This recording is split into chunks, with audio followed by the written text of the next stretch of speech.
God damn it, I was muted.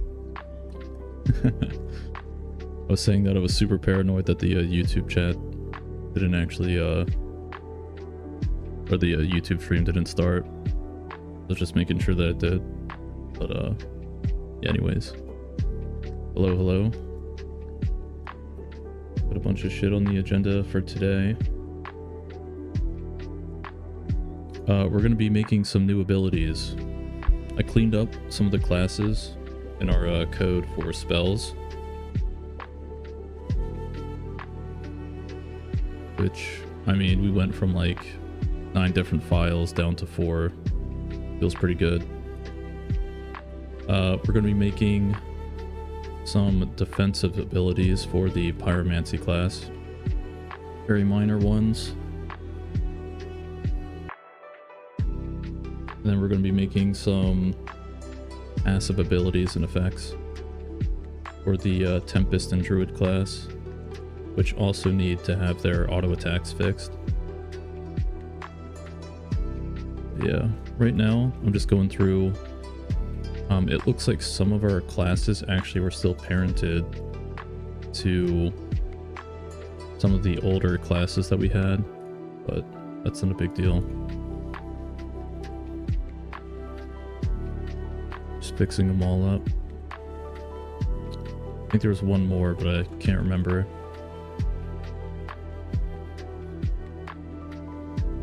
We'll see in a second.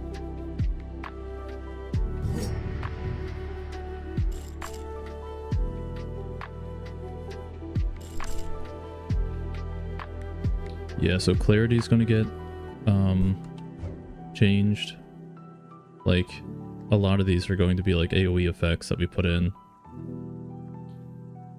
These before, I believe, were more so like targeted, or like direct target abilities. So it would single in on a, like one person and apply the buff to them.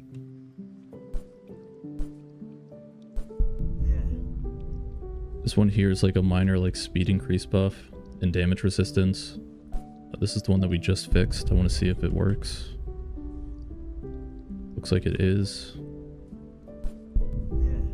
This is our test ability. This is another one that we fixed.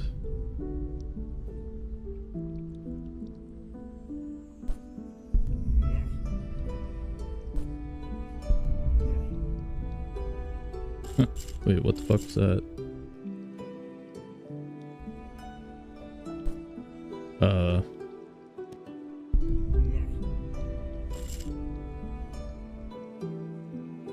Whoops. Well, that has gravity to it, which is, it's not supposed to have gravity, so let's change that.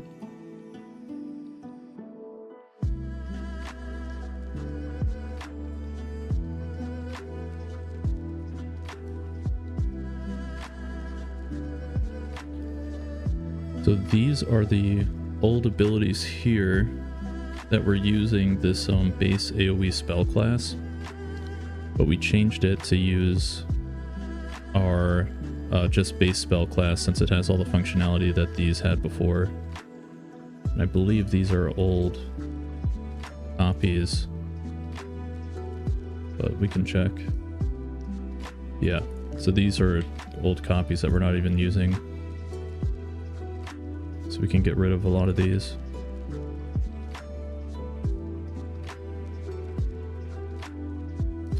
There's the Tempest class here.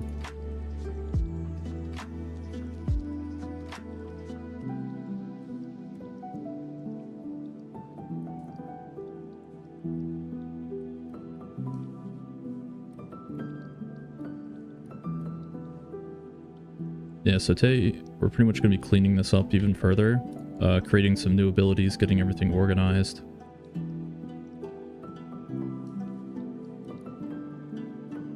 Apparently this is still being used. Okay, this is still being used within our AI.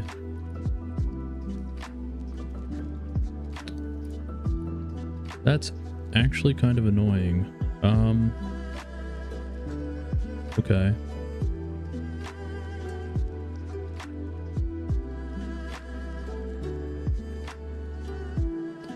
Gotta replace it with something. Let's do this real quick so I can get rid of it.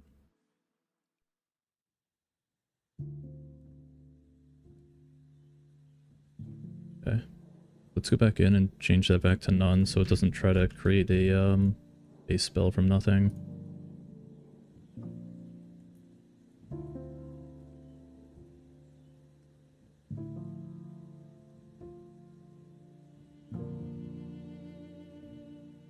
Wind shift old. Okay, gone.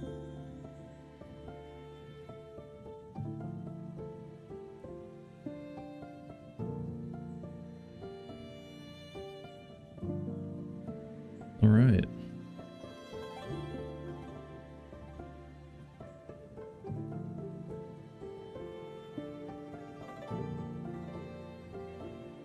My own sanity. Gonna change the material on this to what it should be. Is a red. Alright, so I think that is a majority, if not all of the spells changed over now. This is another one actually. You can see that Druid actually has a bunch of abilities missing, so this class needs a little bit of love. We're gonna help it out. Its class identity is basically like a healer slash like defensive class. So the way I like to do my design for classes specifically is obviously they have a role like all RPGs set for their characters, but I like to give the characters mini games. League does a really great job at this. And it might not be something that you like actively think about, but League is actually just a combination of a bunch of different mini games. Last hitting, that's a mini game. You're basically just like, you know, killing the target, and then you get a little reward. So it's like instant gratification there. Buying items is like another mini game. Like you get to like build and like construct like your character.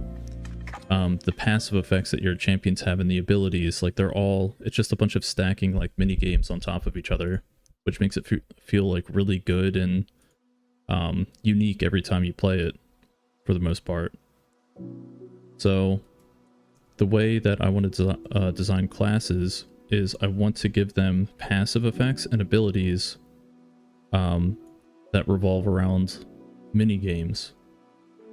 So one of them is, for the Druid class, their abilities apply something called Mark of Death to characters, which essentially is when a character dies with this mark on it, they get an infinite stacking like soul counter that will boost the healing that they're able to output on characters. So as like a support class, if they're like buffing up like their teammates and everything, and their teammates get kills, they'll just get these like passive stacks to help further develop their character during the match.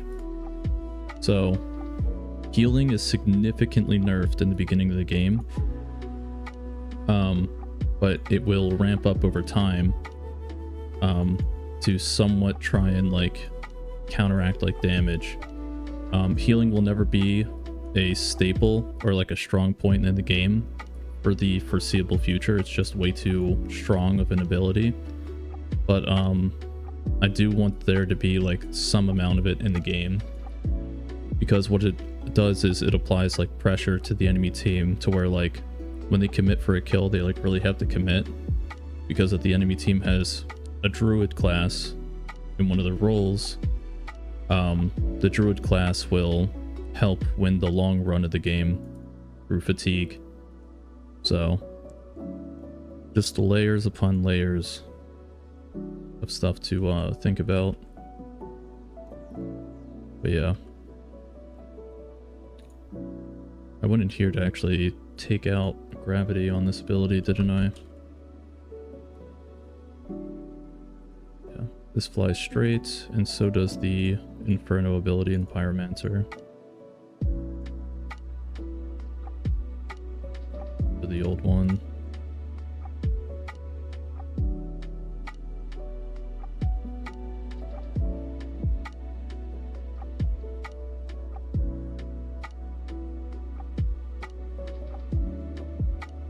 see here.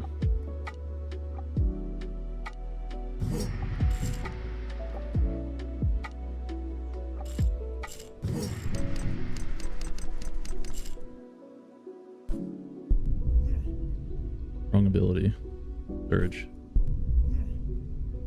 Yeah, so it also moves like way too fast. So we'll probably nerf that down a little bit.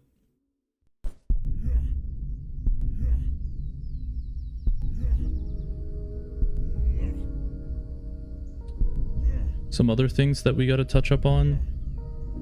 I think where the ability is spawning is a bit too high in comparison to where the actual attack is going through. Now that might be the Niagara effect actually throwing me off a little bit, but it looks like it's spawning just like, you know, 10-20 centimeters above where it should. But these are just like small visual things at the end of the day. Doesn't really affect gameplay too much.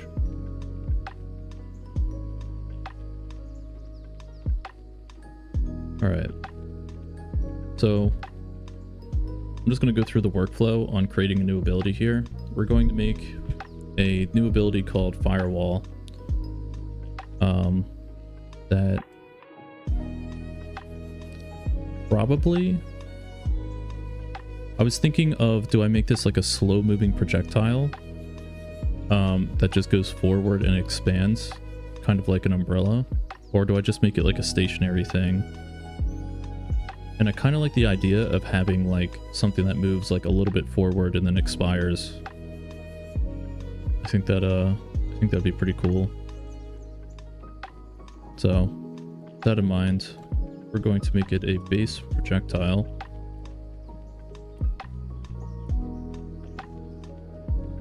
Call this BP Firewall. Projectile.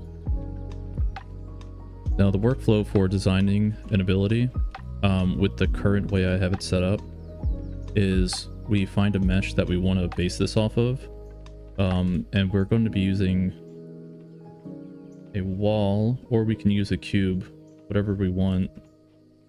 I think there's one called like SM wall or something.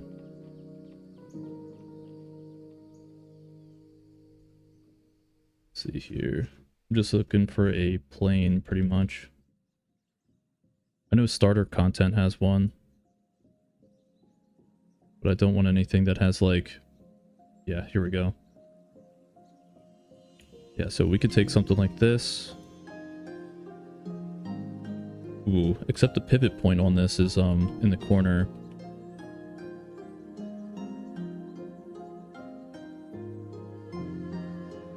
I'm gonna have to just go with the cube. Yeah, that's fine.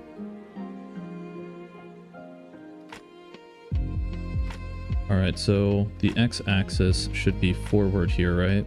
We only want this wall to be about...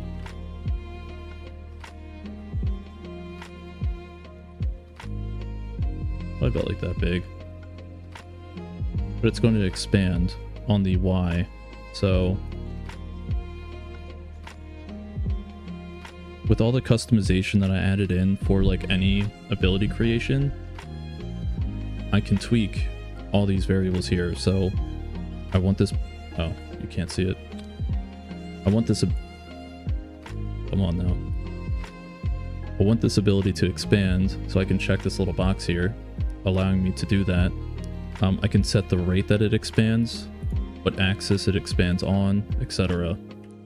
So I want it to expand on the Y, so I'll put a 1 there. The limit is the amount of time that it actually does the expansion process. So for here, I'd probably put like maybe 3, and then the rate of expansion, we probably want this to be pretty low, so like 0.15. We want this to activate immediately when cast. We don't want it to go to like a small like projectile form and wait for like an impact to actually start this ability. So we do that there. We don't want to hide the static mesh. We do want it to apply damage on collision. and 0 rotation, we probably want that off. We want it to spawn with the current rotation that the player is actually looking at. If we did 0 rotation, it would just default to rotation 0, 0, 0 on the pitch, roll, and yaw. I think that is pretty much everything there. What do we want the lifespan to be? So how long is the spell going to be active for after it's activated? So this, it at least will be 3 seconds, right? I believe the way I had this set up is this time limit does not kick in until after the expansion completes, and we can test that out. So if I put this at 1 second, right? Actually, we'll just put it at 0.5. This should be able to expand fully and then disappear after it completes. For impact particles, all this stuff, not too important right now. But I do want to change the color of this as well. If I go here and change this to like my default like impact color, which is red for a collision, should be good. Now, I want this to be a very slow moving projectile, so I could make this thing move like about 150 centimeters a second, and we do not want gravity.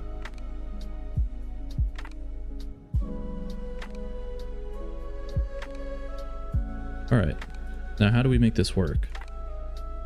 Well, I have a gameplay ability set up, which a gameplay ability you can think of as like the master like blueprint file that handles the spawning, handles like what type of damage does this ability do.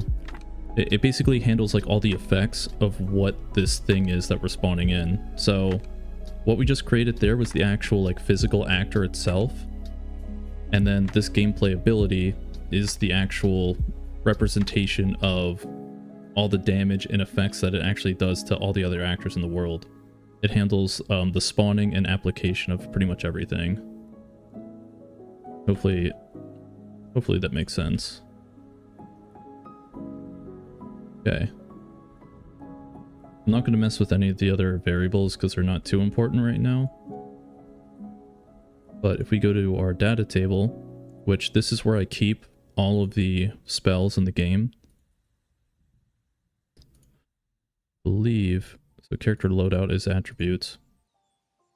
We go to our spell tree here. I have firewall marked right here, and it looks like I already have it set into our ability class. So the way that this game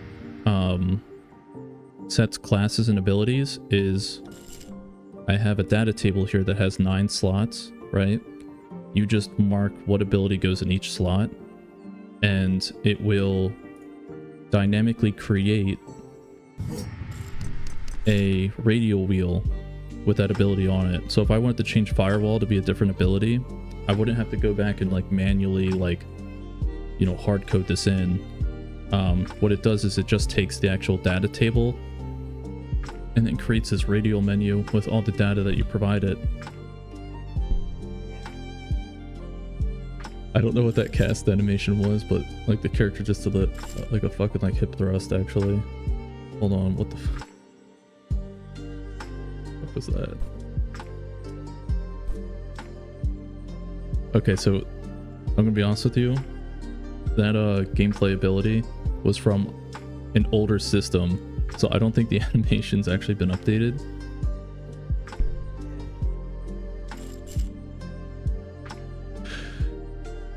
And I actually wasn't expecting it to do that. So why don't we just change it to the new... Change it to the new system instead, shall we? Yeah, it's using a montage from the old character as well. Okay. Anyways, we'll change this one because this ability I think is getting deleted. Actually, no. This one. So the way like abilities know to cast is when the function is called for that gameplay ability, it will play this montage, and we'll have a little animation notify here. There's this little like ribbon, and this ribbon has a tag attached to it. This tag is just the ability name. So I assigned this tag here, and if we go to our gameplay ability, I have this event tag here that matches up. So what happens is it'll play this animation, it'll wait for this specific tag to get triggered, and then it will actually do the spawning in of the ability.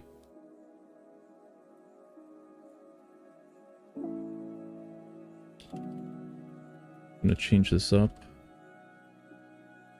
One other thing I have to do is probably go back in and clean up all the other prior animations that we had from our old model.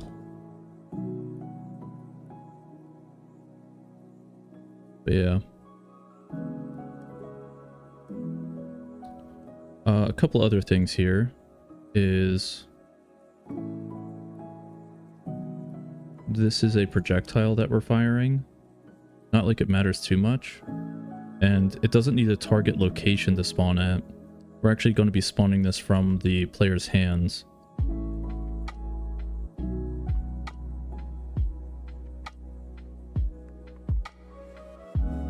Now, this isn't the default method that gas comes with. This is all like custom stuff that I implemented into it.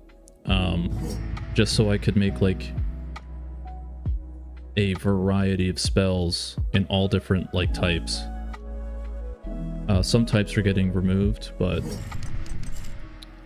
majority of them are going to be staying. It also looks like I don't have the right collision being checked.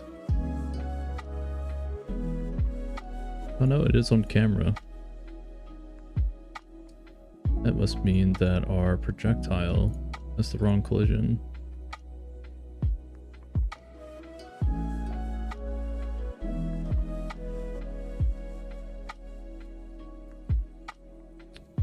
Nope, no collision.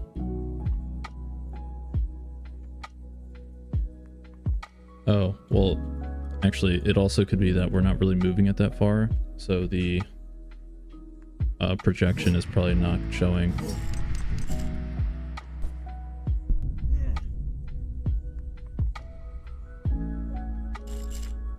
Yeah, you could see that it grows pretty slowly. Hey, Johnny.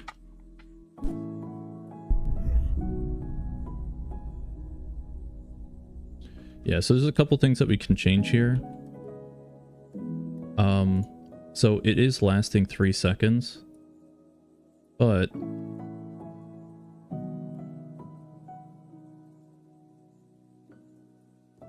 it is not growing at a fast enough rate.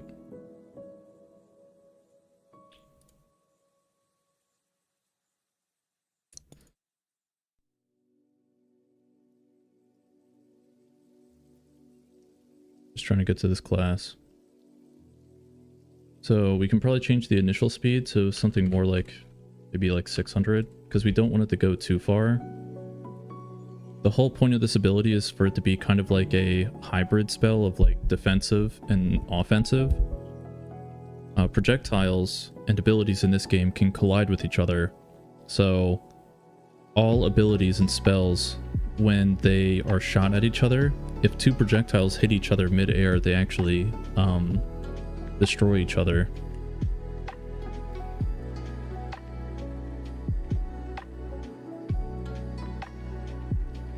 We need to get to the expansion. Here we go. We'll probably put this up to like 4.5. See what happens. And I might set the actual limit of the spell and how long it lives after expansion to maybe 3 seconds.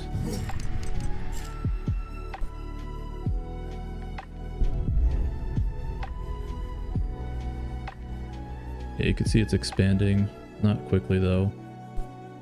And the projection is like really off because it thinks it's projecting with gravity right now, but it's not.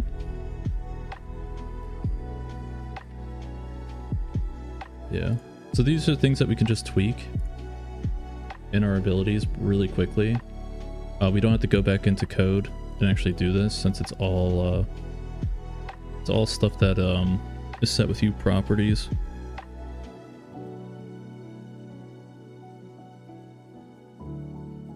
So if we change this to like 1.5, expansion limit 5 seconds, and then have this last for 3.5 seconds afterwards. See what it looks like. Now, this type of system, when making abilities, in my experience, has drastically increased the amount of output you can have.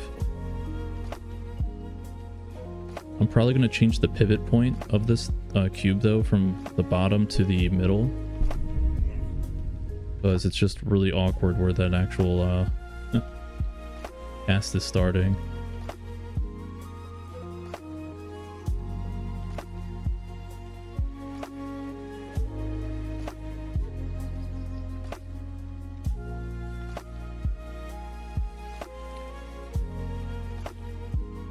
Probably double that, put this guy up to like 7.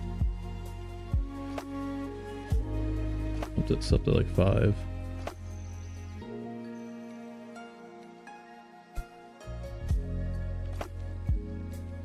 You saw that? You saw that post I made in the Discord?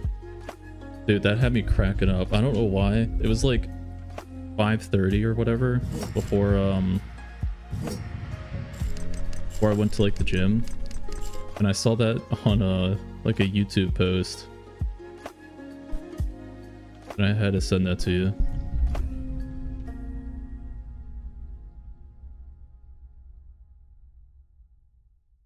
Yeah, the rate can even probably be larger than that.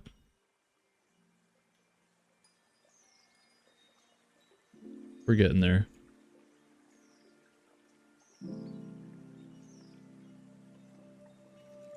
Keep dragging this out because I actually want it to be visible.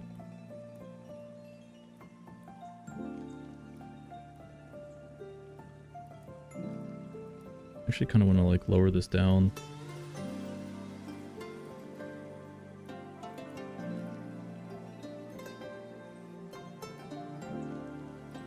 For speed. See if we can double it, what it looks like.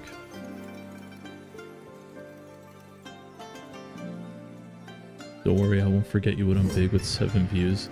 Dude, not only that, like the post was made, or that video was that video was made 2 years ago. Has 0 likes, 0 dislikes to be fair, and it has 7 views. And the title of the video is how to get 1 million views in 3 days. Very big secrets.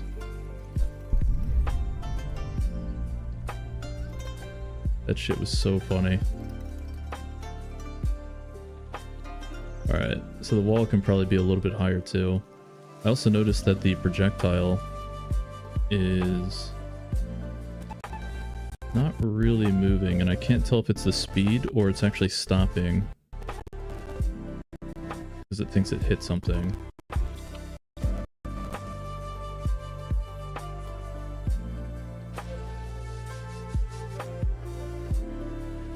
Let's get rid of the stop on collision thing.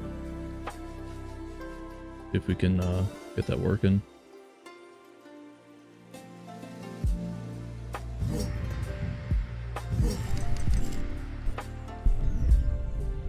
Yeah, okay, so we'll stop on collision.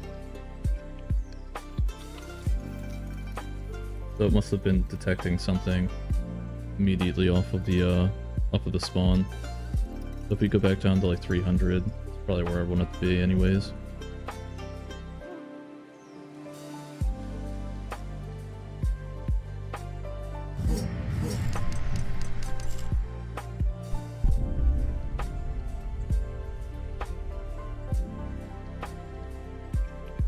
For that. I think I also want this to expand on the Z as well, so I can put like down here I can put like 0.25. Maybe that's too much, like 0.2. So when we shoot it off, it's not going to just expand on the Y, it's actually going to expand via the height as well on the Z. Alright, the Z expansion may be a lot.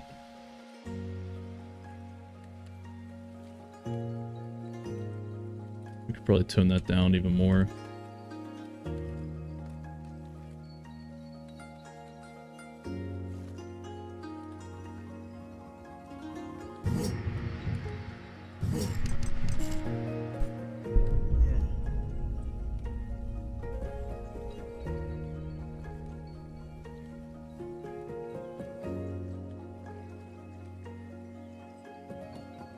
Yeah, so expansion completes, then the actual lifetime of the ability kicks in after that. That might be a bit too low here though.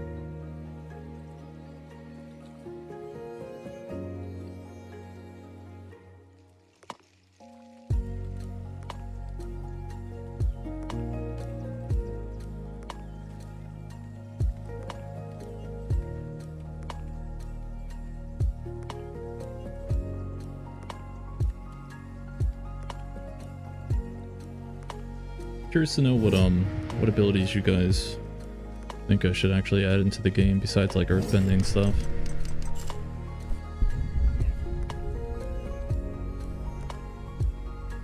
There we go.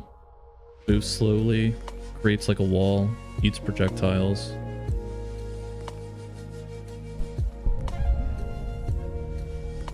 Unfortunately doesn't have a cooldown assigned to it right now, so I could just spam the living shit out of it probably.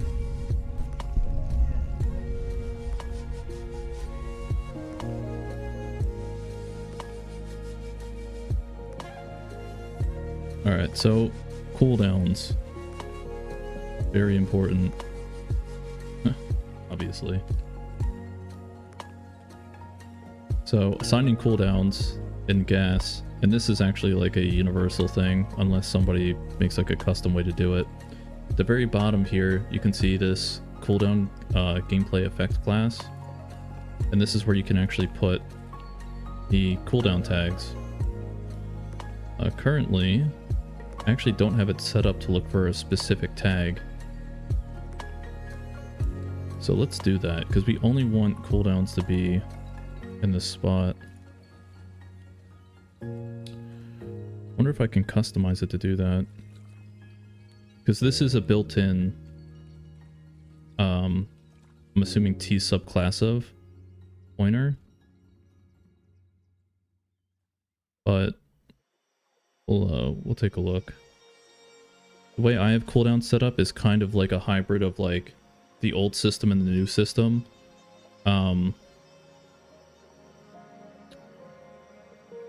This is basically saying like a level 2, it's a level 2 cooldown assigned to the R key.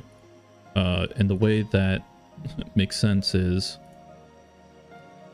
before you had to put in like a 3-button combination to cast abilities in the game.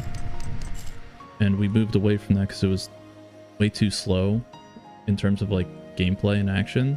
And we switched to a radial menu. Well, if we just put 1 point into our E, you can see that these abilities on the left and bottom say not learned. But then we have like access to 3 abilities here. So each rank in a class gets you 3 additional like abilities. So this is considered your level 1. If I were to put a 2nd point here, you unlock your level 2. And 3rd point, level 3, so you have access to everything.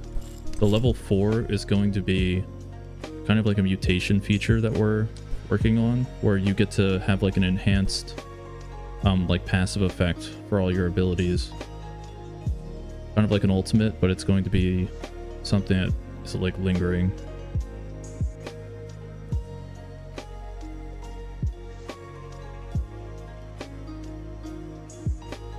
Hey, what's up, man? You on another account?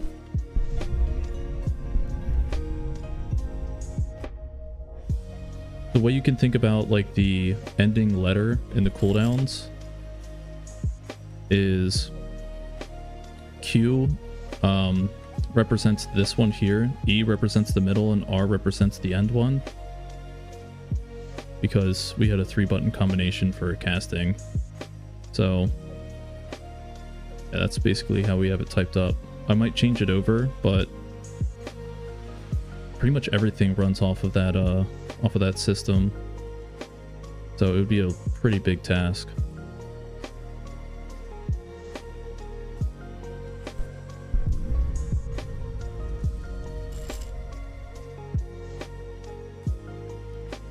Same one. Your grandma has a YouTube account? There you go.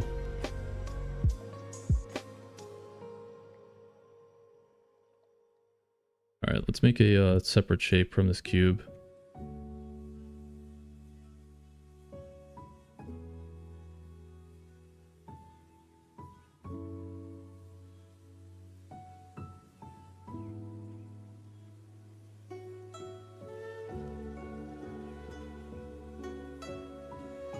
Where is our model mode?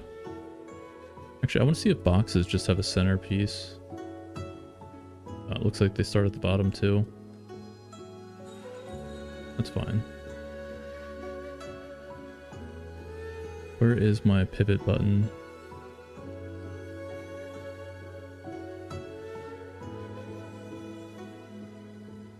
Move my camera from like 8 to 1.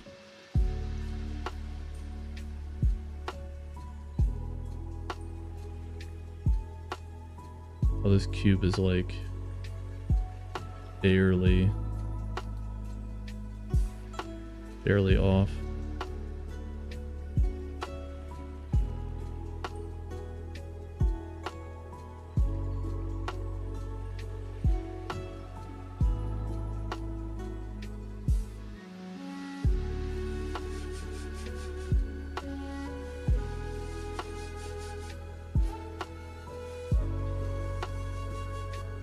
So the pivot is going to be slightly off center.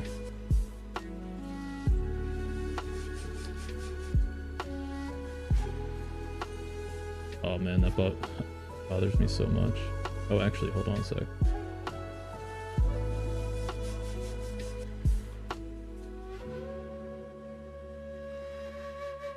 So much better, I think. Or maybe it's the angle I'm looking at it. Shit.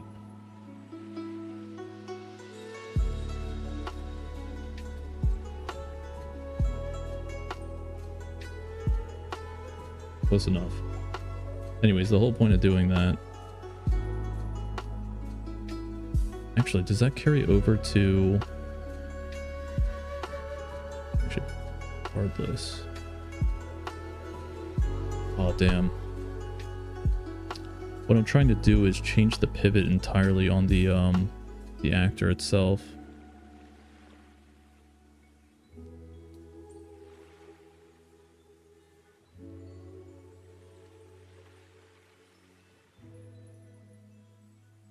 And I thought there was a way to actually permanently move it.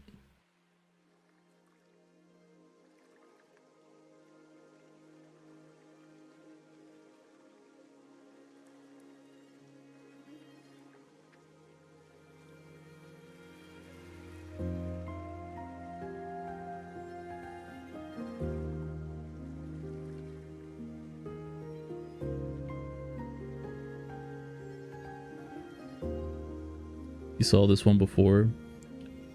Mike, can you please move to my country if you do it for real?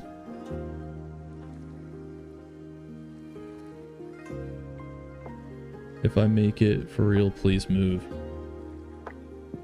We'll see what happens, man. Always a big ask.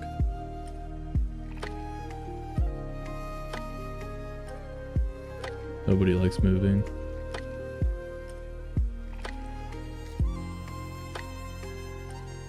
I should be able to just convert this into a its own static mesh.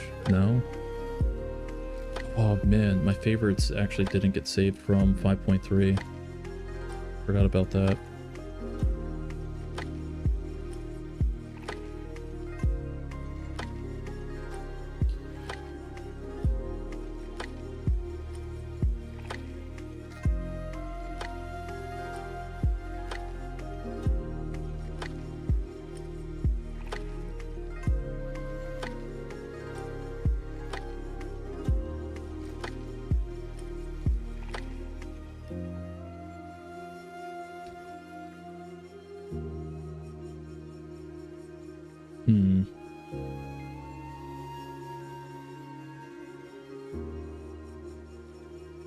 Yeah, I always thought there was a way to convert an actor to a static mesh. Hold on one second. Let me look this up. Unless anybody in chat knows.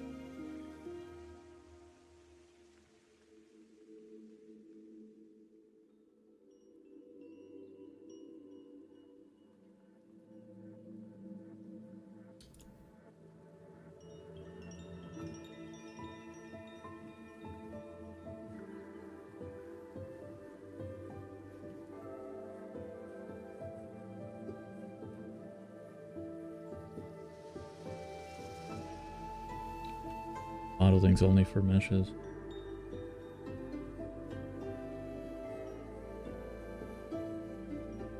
Alright. Actually, I'm doing all this work, right? But we can just do this.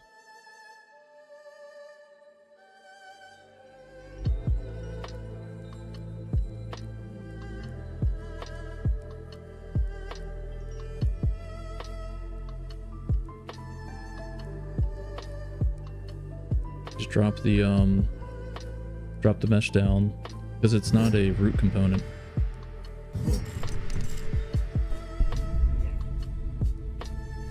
Oh, look at that. Much better.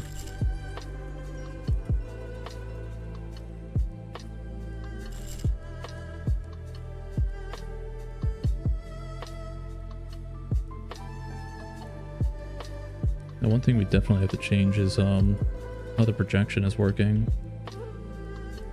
Because just hovering this ability, you can actually see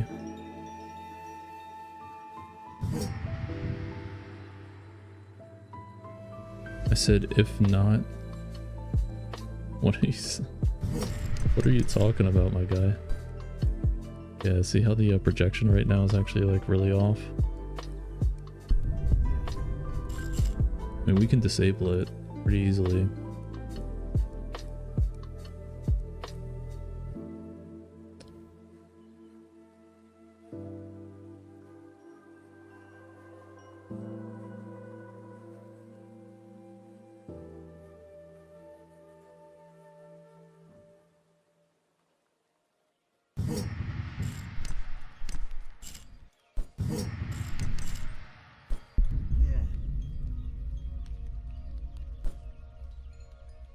Oh yeah,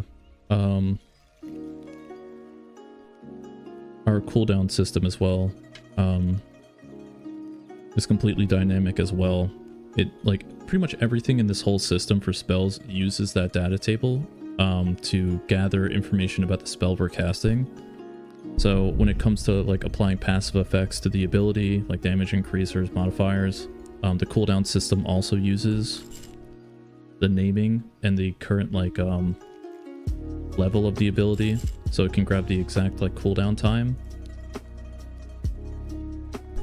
So like changing out abilities or swapping them out between like levels is pretty easy.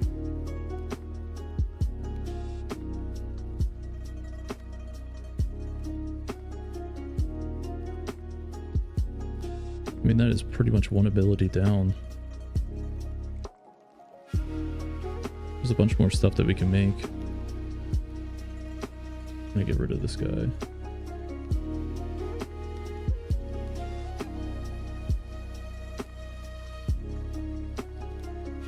Rimfire is an interesting ability, and it uses the old system for direct targeting, and I think I'm going to convert it over to the projectile system. What are you saying? You're saying peanut butter?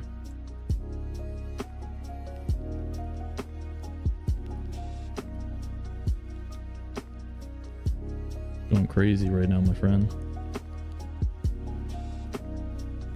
So, one of the things I wanted to look into was adding like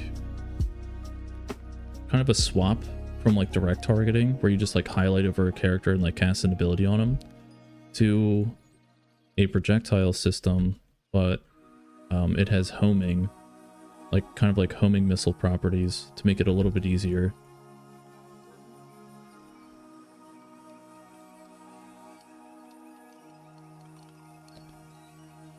So I'm actually going to take our targeting system that we used for direct targeting and actually combine it with our current like projectile system that we have.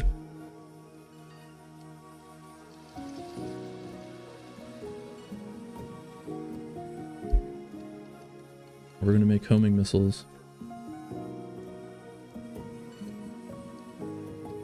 Clean up some of these functions here. So, looking at our projectile movement component, let's see what functions we have for creating homing.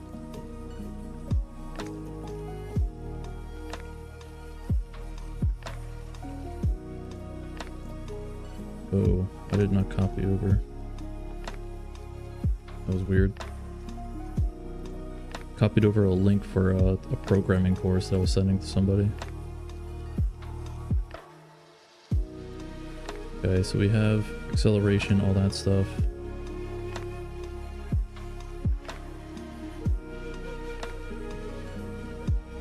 Substepping, compute. Nothing within the base class. Do they have like a lock-on feature?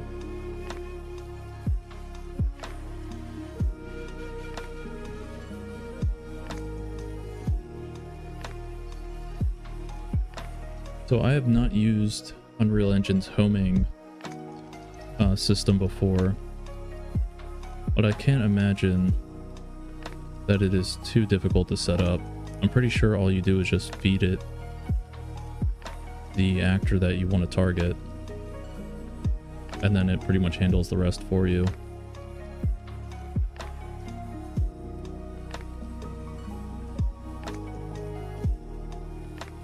What does it look like in blueprints?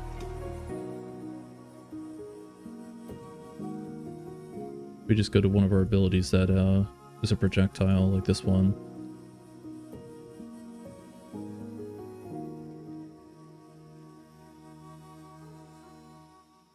Homing target component must be set after the projectile is spawned. See at homing target component, homing acceleration magnitude. Okay, so is that a part of the projectile movement component? What's the name of that? Homing target component.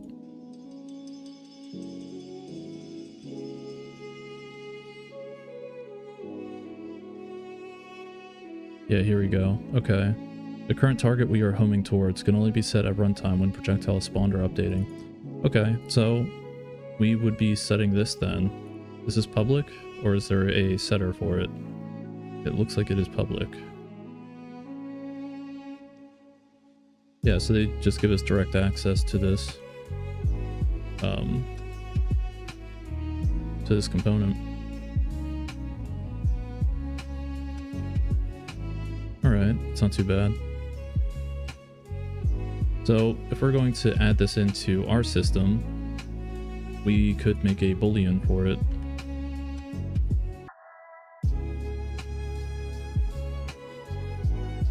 We already have the B as homing, but maybe we could actually use it.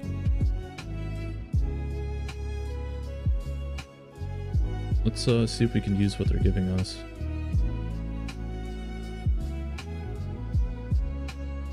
this public or is this private? It is private. Is there a getter for it?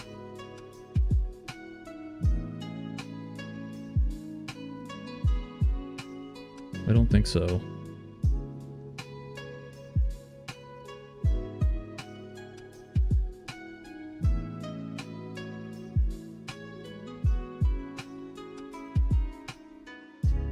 There's a getter for like gravity, but it's not what we really care about.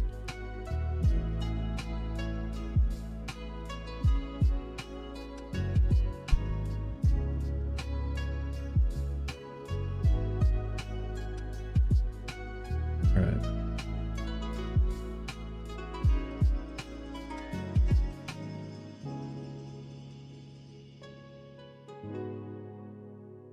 If it wasn't privated, I would just make a getter for it within here.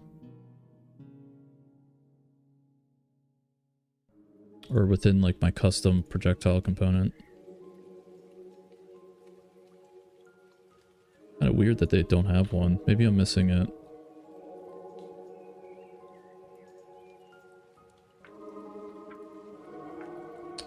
Come on. There we go.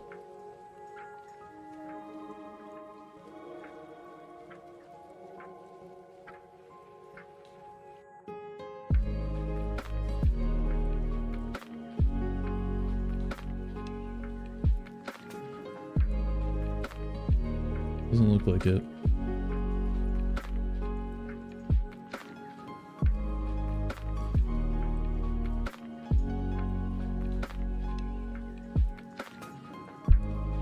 Damn, that sucks.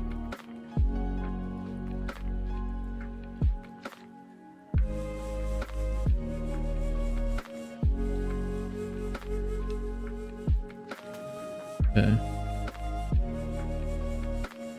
So this activates at runtime. We would want to do this probably right after we set our collision.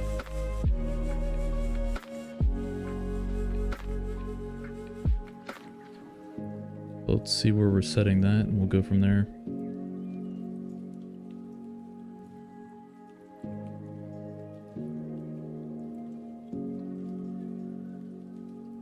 All right, right here.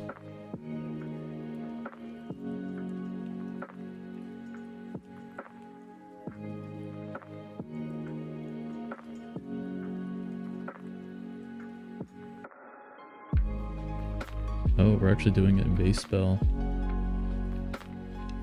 We actually don't care about it here.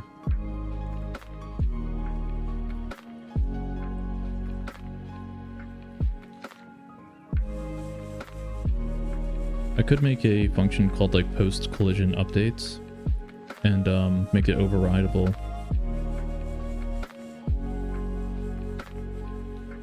And then add it right in there.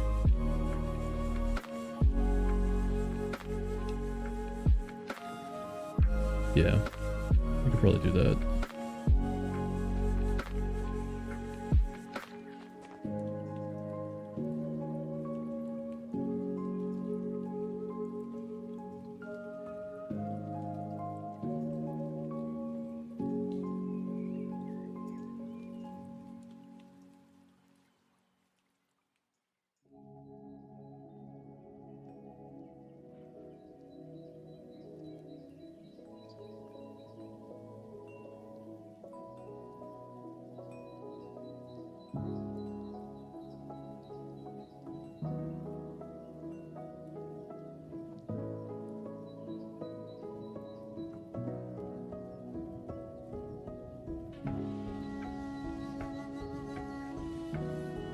Right.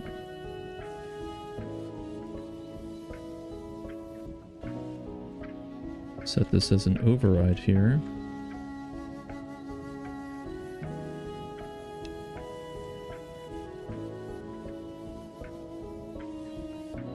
And then we'll do this. Okay. So we want a getter to know if this is a homing spell or not.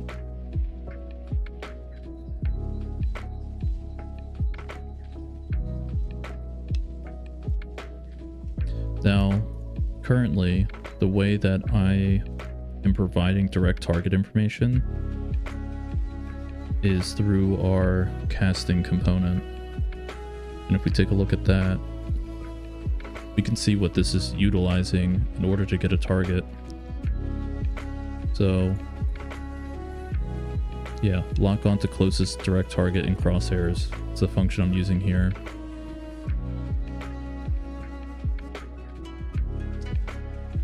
We probably will get rid of this self-activation feature. But what this function is doing is when you have a spell like ready to be cast and you're like highlighting over somebody or like putting your crosshair over somebody, it will actually put an overlay onto that target to like give you a visual indicator that you're locked onto this target and this is the selection. So we're going to take that system and use it for this homing feature. So we're just going to try and meet the criteria that this requires and just make a little like hybrid. It's a cool emote. So this requires a direct target character, and I believe in tick it actually, yes, okay. This function here, B needs direct target.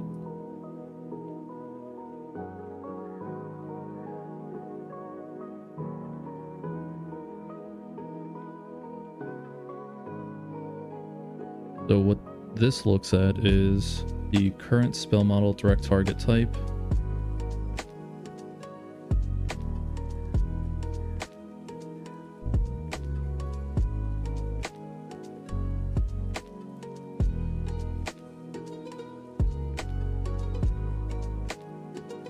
Okay, so it's actually a setting that we can just put right in here.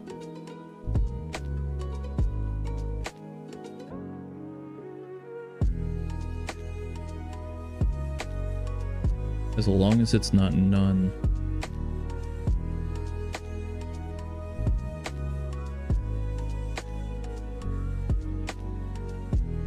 Okay.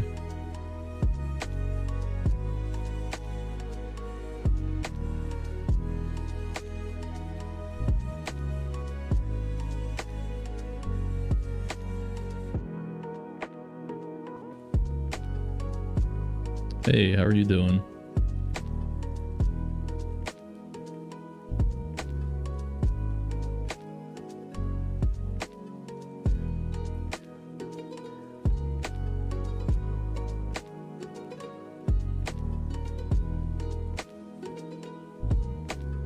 Alright, so if it's a homing spell, then we're going to do this. We'll also put a getter here for it. Force inline. Constable.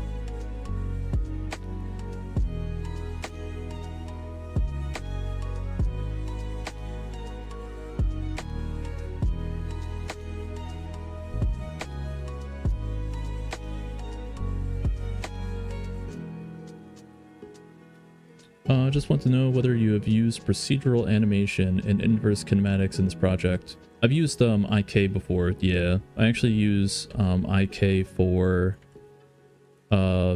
placing the character's feet on the ground. So like when they're on like slopes or hills, it will adjust the feet of the character to match that of the slope. But that's, I think, the most IK I've used so far. In the future, I may use it for spell casting to better indicate the direction that a spell's going after cast. In this project? Yeah. Yes, sir. I could show you actually in my blueprints. I believe I put it in here.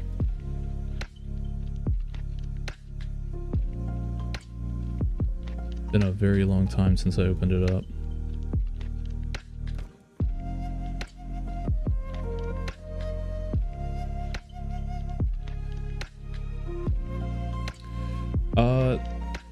use the formula or something else. It was...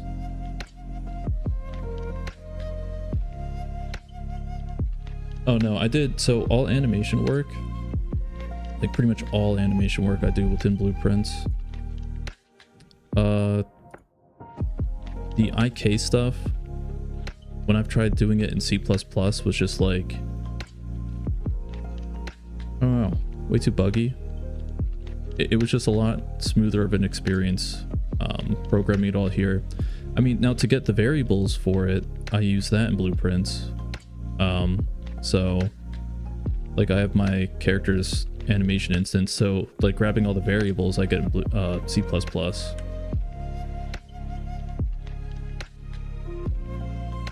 So I'm able to pass all this over into Blueprints for them to read.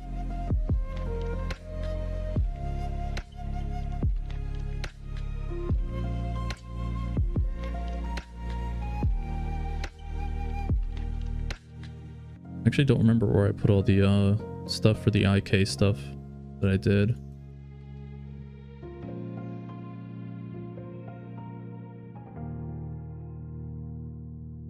Should have been in here. Yeah, no problem.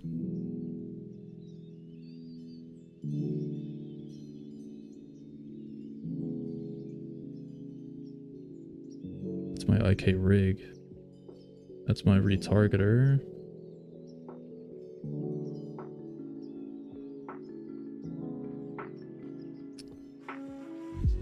I wonder where I put that script at. Or the blueprint. I could have sworn it was within the blueprints of my animation folder. Huh. It's weird. If I tried to dig for it, it might take a little bit of time. I might not do that right now.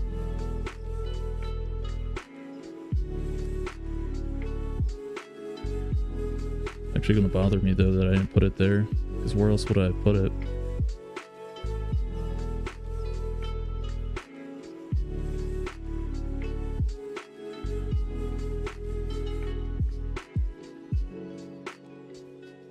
So it looks like the only thing we really need to set is the direct target for this,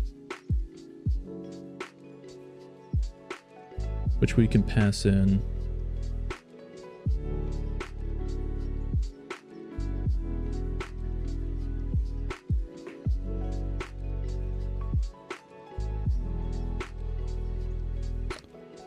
Homing target component.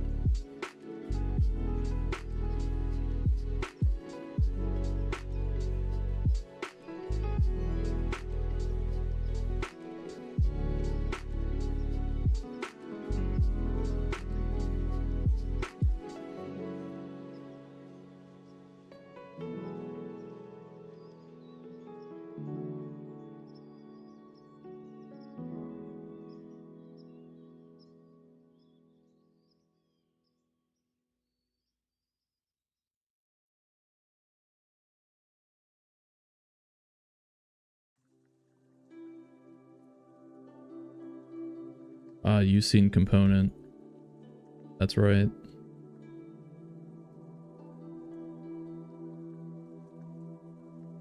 Ooh, so I mean,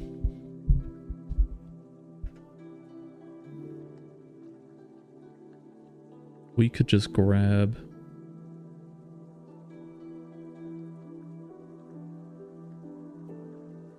I don't want to cast anything.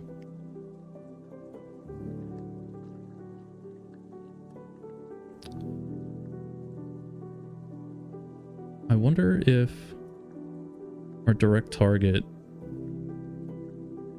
is that a reference to an actor? Yeah, a actor. I mean, we could do it where we just grab get component by class and we just grab the skeletal mesh off of it, like I'm kind of doing here, and pass that in.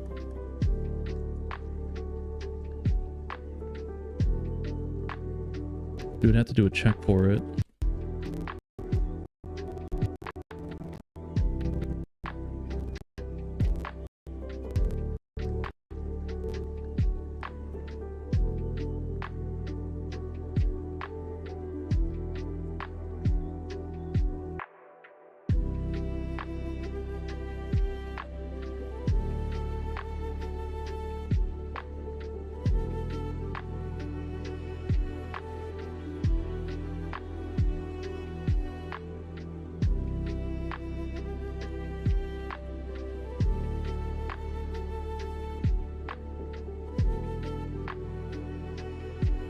Something like that.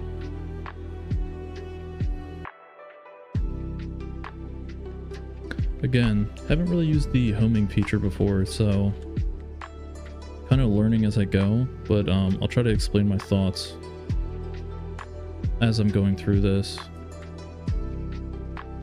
So setting the homing target, we'll probably just create a setter for that in our public up here.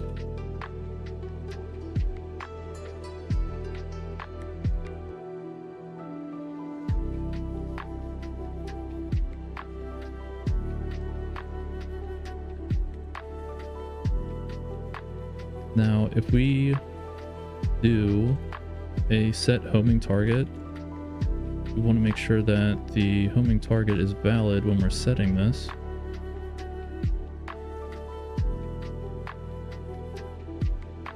And if it is,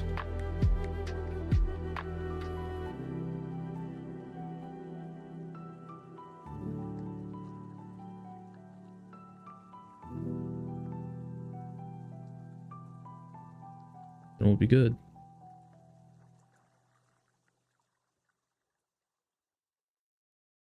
This stuff we don't really care about anymore.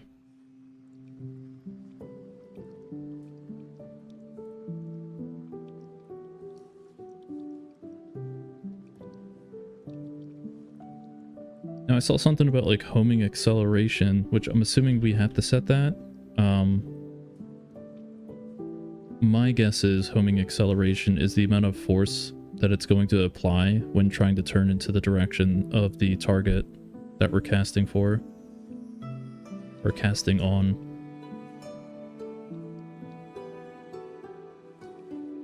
So, all right. When we spawn an ability, this is where we're probably going to check for this. What is this? I'll keep that there because I don't recall doing that, but I'll check that out later. So we're going to check here to see if our spawned ability instance is using a homing, like is using a homing feature. Actually, you could probably wrap this in an if statement too. Be safe.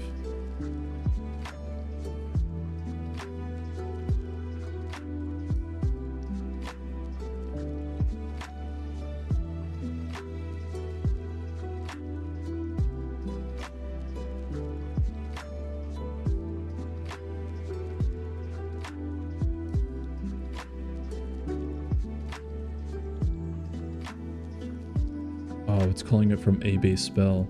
Yet.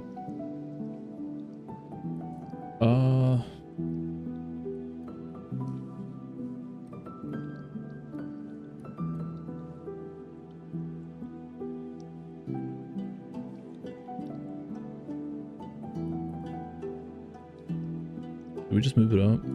Just a boolean. Wouldn't make that big of a problem.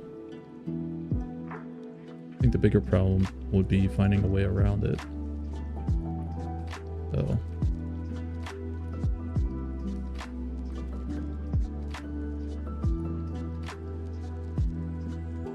Yeah. Move it up.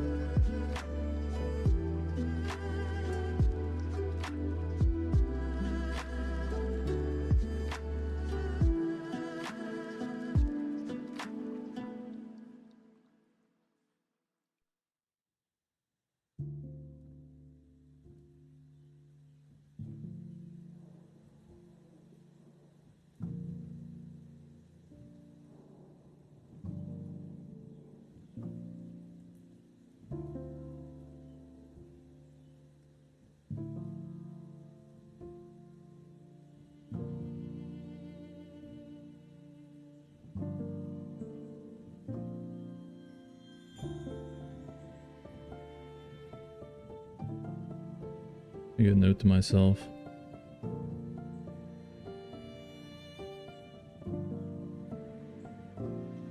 Okay. Oh, wait. I could just move it up to the rest of them here.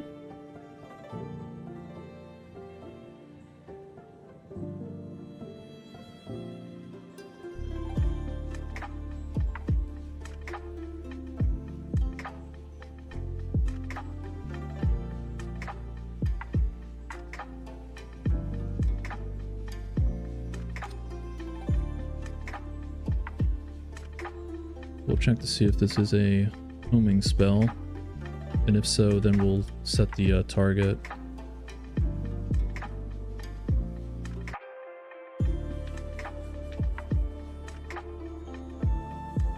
We'll grab the character that we're currently using.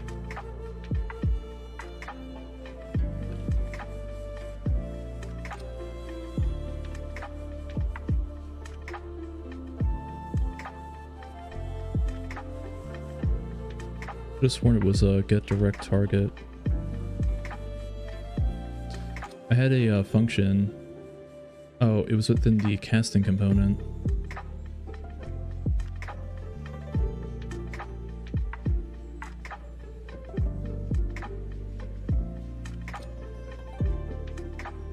Do not have the include for it, I don't believe.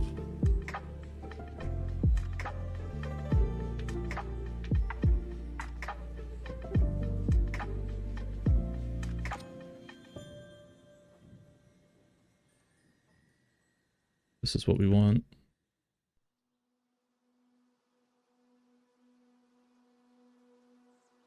No, we don't want to get his homing spell. Ah, shit. Okay. Kind of another problem. Homing target is in the projectile class. Okay, so I really don't want to move everything up.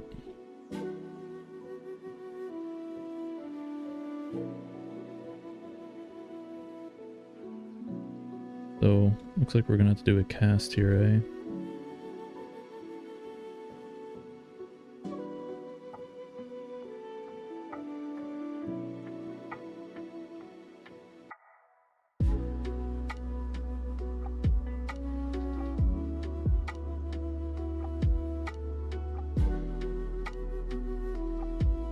There's definitely a better way to handle this. First off, what I'll do is get this working, and then I'll come back and probably change this up. Because this is not an ideal situation to be in. We want to be casting our instance.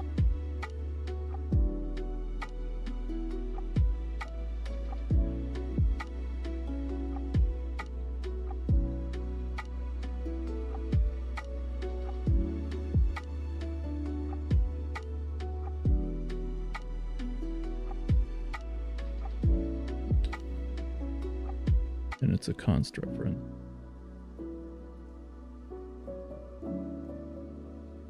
Or a const pointer.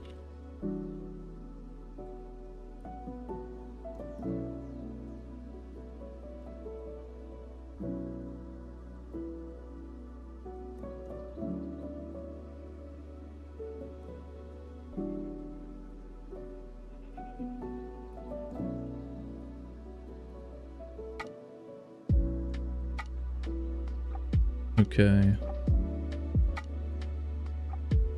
YouTube keeps recommending this channel after I started watching some Unreal Engine videos. How are you doing? Is there any info about the game you're making? Yeah. So the game I'm making is a first-person MOBA, kind of like arena spellcasting game. So you basically pick like 3 classes or 3 class trees, and you assign them to your Q, E, and R keys, and each class provides you with 10 different abilities or spells to use. And the way you access them is by pressing Q, E, or R, and it'll open up a radial menu where you're able to select the spells and cast them with the left click. Hopefully that makes sense. Right now I'm just testing out some abilities in combat, because we made like a pretty big change from how we handled like casting. And I'm adding in a homing feature for some of the abilities. I'm just trying it out, seeing how it feels.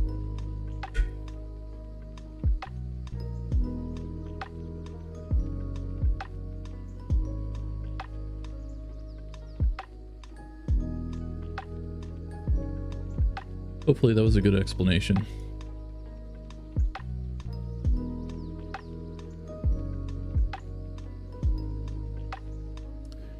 Release date?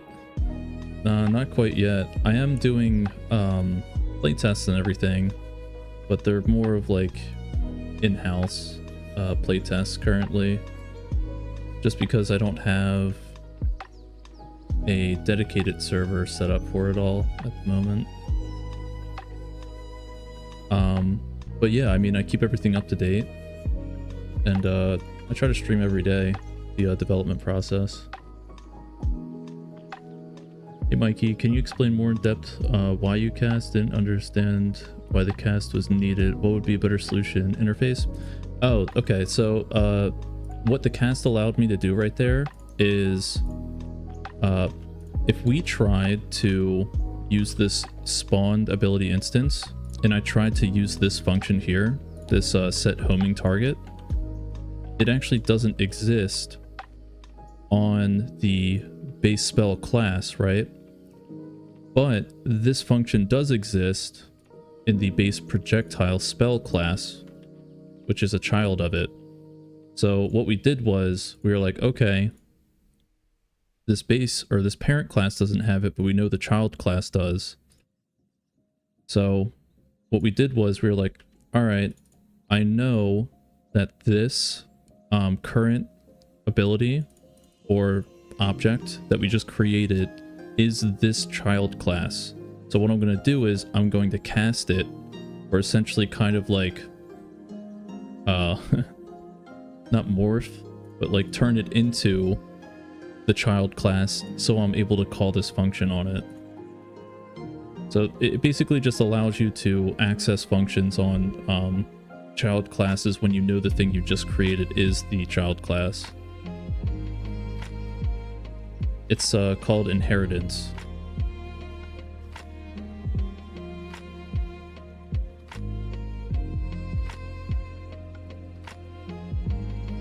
No, a better solution to this?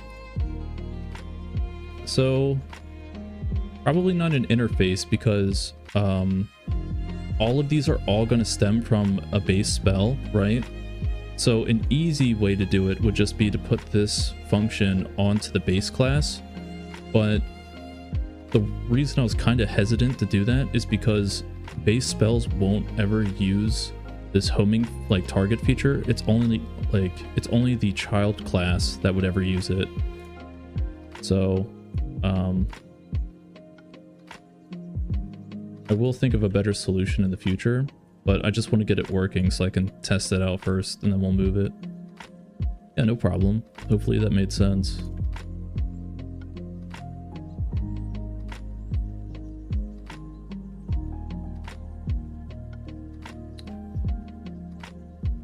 Okay, projectile spell, set homing target, we do all that. That's good. Yeah, I haven't used this before. Excited to see what it actually does. I know there is a compiling error, that's fine.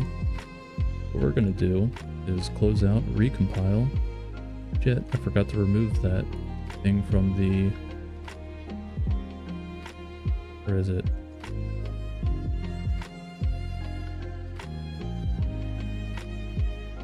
MO. Yeah, here you are.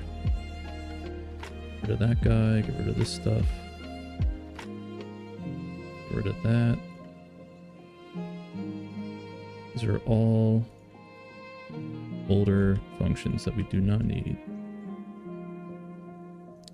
I saw that the playlist on the YouTube channel starts from 97. Is there a place where I can recover the first live, or are they lost? Man, I get that question a lot, and it's totally valid. I'm just dumb. I didn't realize that Twitch actually like completely deleted like the VODs, from like weeks, you know, like weeks ago or whatever.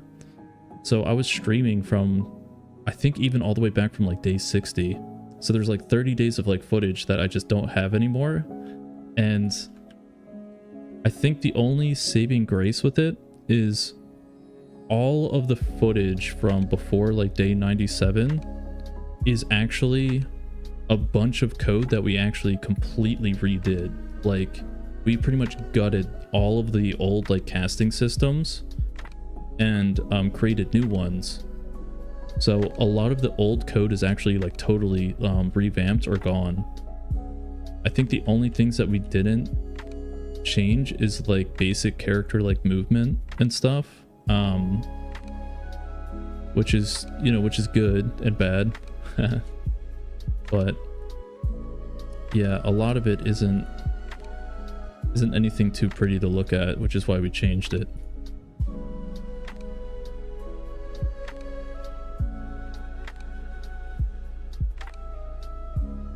Yeah, I was pretty sad that I lost it, but I have all of my commits from GitHub, so I mean, I could make a video like showing like all the code from the first like 30 to 60 days and like the stages of like how I built it. I also have all the builds from the game back then too, so I have a build from I think like day 30, showing like the like very like bare bones like gameplay from when the game first was like getting made.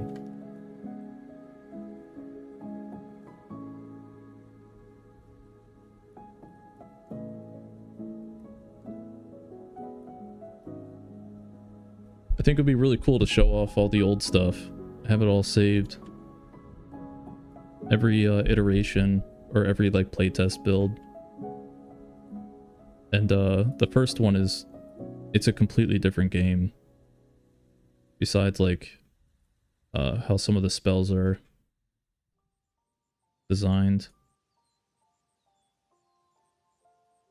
We can get rid of that.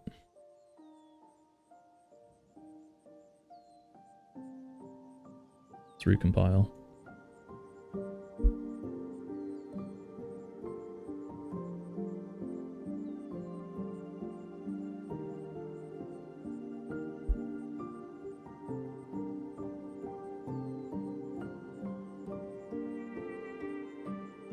Where are you?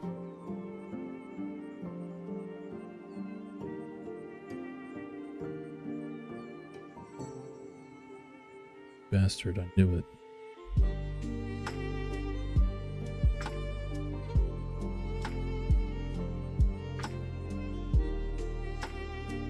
Didn't show me this before.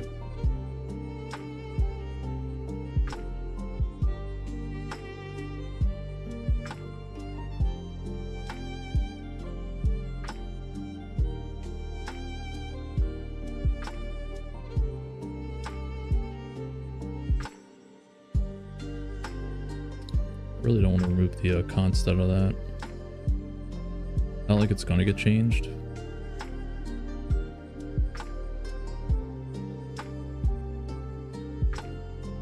Oh wait a minute, is this that thing with the T object pointer?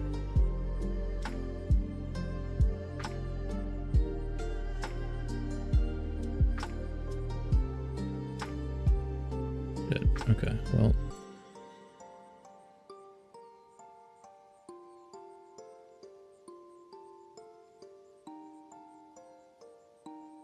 Just for now. Don't tell anybody.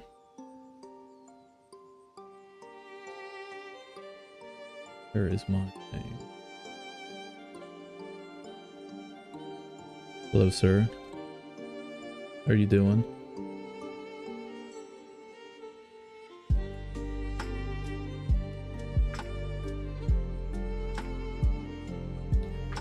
Oh, wait, I could technically use this. Nah, we'll just do it this way.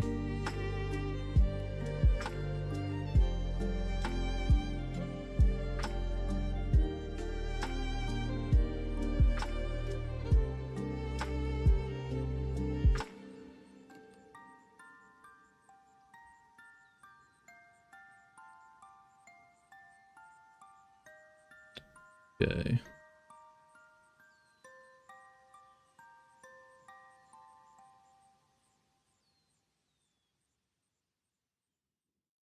Now, where did I forget to remove that? We're about to find out. Shark attack.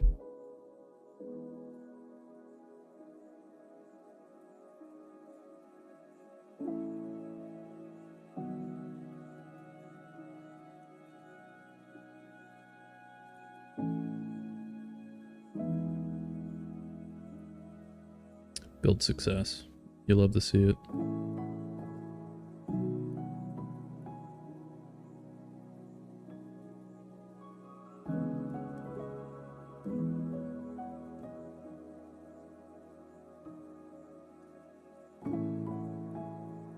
Alright, let's see how this homing feature works.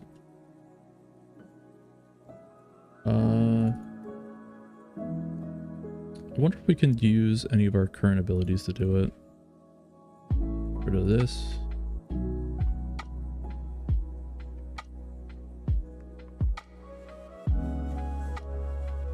Which one would I want to try it? You know what? We'll use our test projectile. Give it a shot.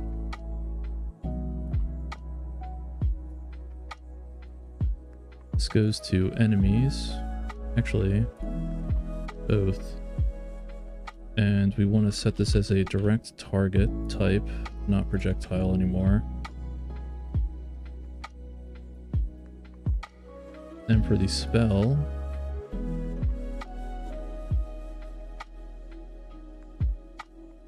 it is a homing projectile. Acceleration magnitude. I wonder if it's just going to like directly pivot towards the other player if we do it this way. I don't think I'm missing any other settings for this. We'll give it a shot.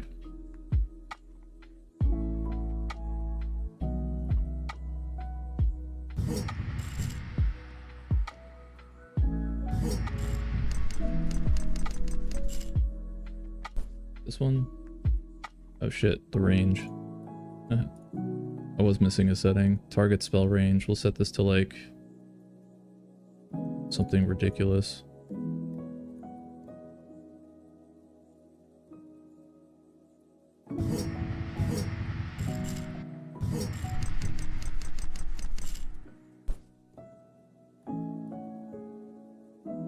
Okay, target locked. Didn't do shit. Alright, hold on. I'll give it the benefit of the doubt here. Maybe there is another function that we need to call when doing this.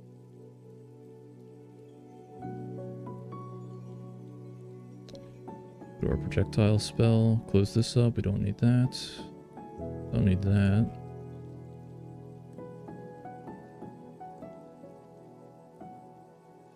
Let's actually see if these functions are getting called or not. Before we go like crazy on like seeing if we're just missing like a function call or something, let's make sure that it's actually getting to the point where it's setting all of this up correctly. Now it does say that we need to settle this at runtime. So yeah, that's what we'll do. Let's see if our homing target gets set as well. Where is set homing? Not in here, it's in this one.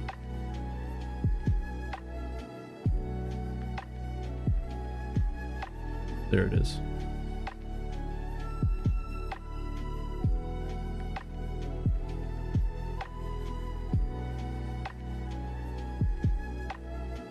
Live code this up.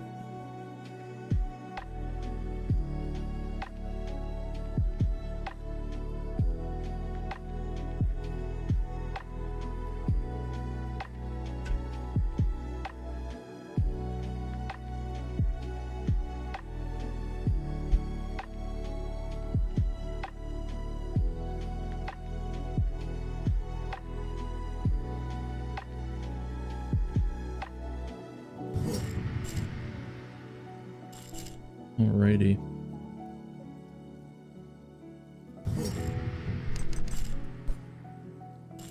Rid of the other messages here. Highlights over. Okay. It curves. It curved, I think. Hold on. Let's see if our functions are getting called, and then we'll have more hope.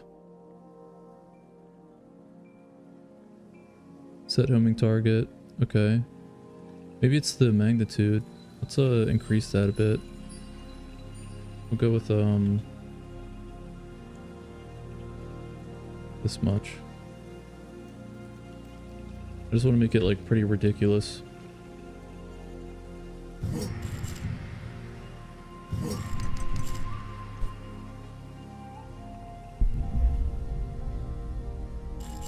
Ah, okay. Server side does not like it.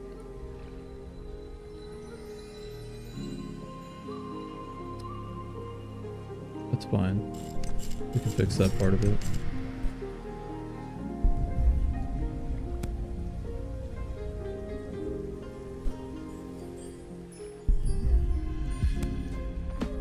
Okay, so homing goes right right for the fucking feet.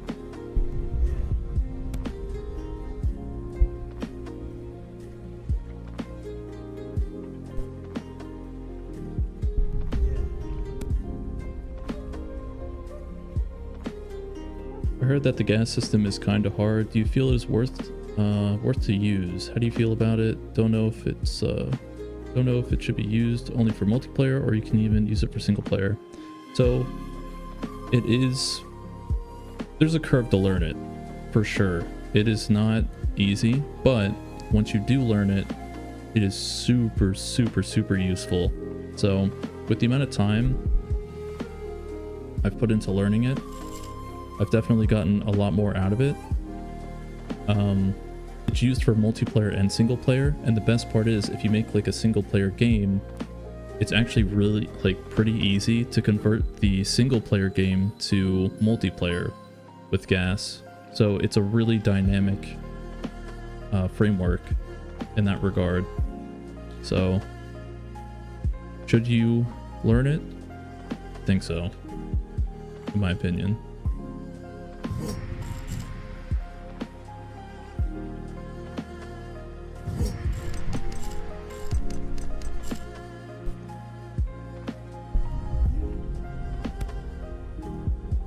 That homing feature is actually like pretty dope. Yeah, no problem.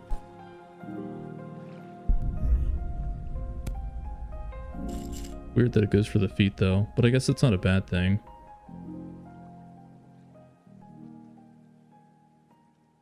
I wonder if I can like put like a virtual bone like right on the guy's like groin, and then just have it target the virtual bone.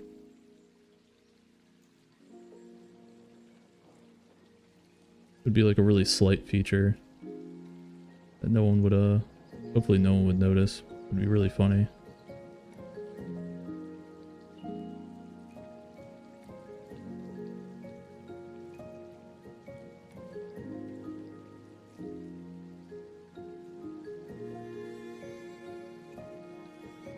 All right, so it's not replicated, and that's cool and all, but we'd really like it to be.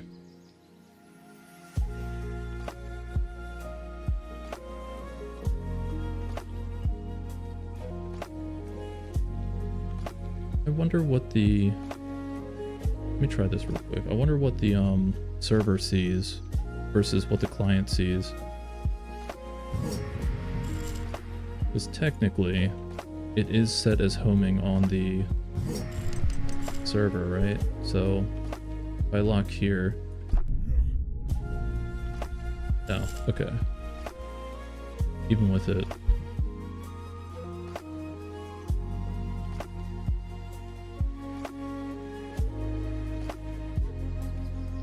Yeah, set homing is not called.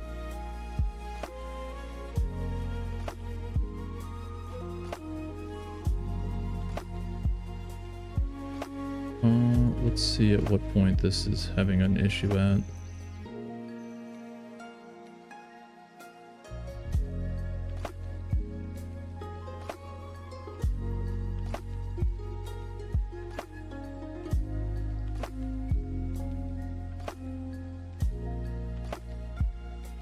Should be able to understand that the set homing, or this get homing spell thing is actually set. Maybe the direct target character is the problem. Which we can actually get that from target data, because we can set this ourselves.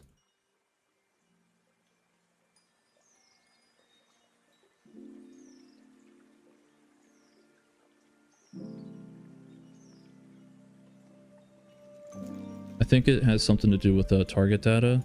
I think the direct target character that we're actually trying to pull from here is null.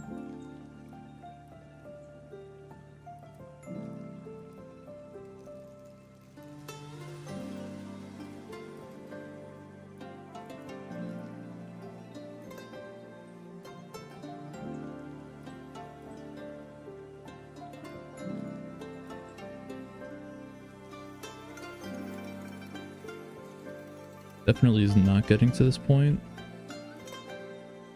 but later on when we fix the initial problem, we'll see what's going on here.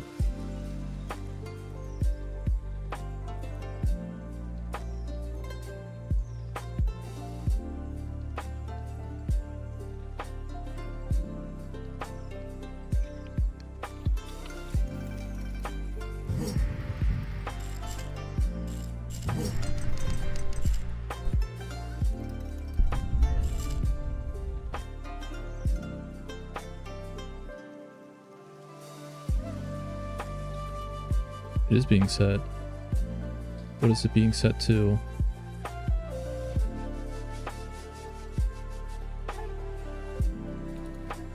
Again, I think it's because this is null.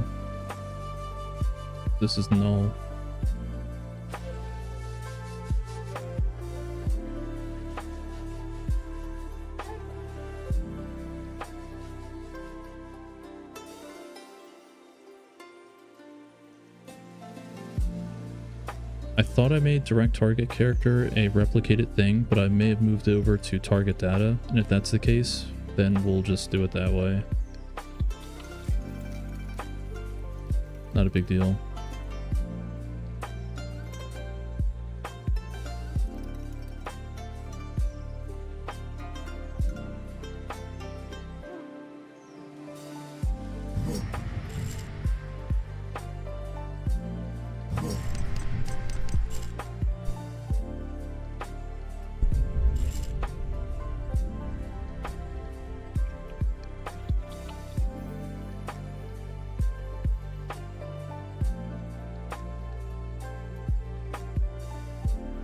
Oh.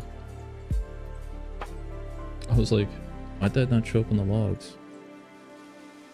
This would be why. Yeah. Null pointer. Alright. So what we do instead is we go to where we are setting our target data and change it.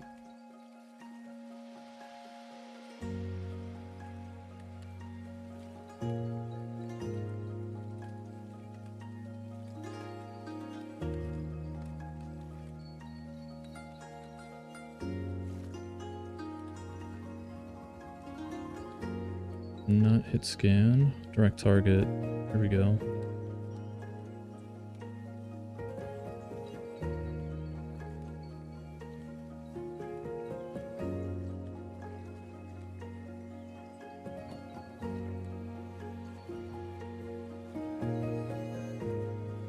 The one that we're currently using is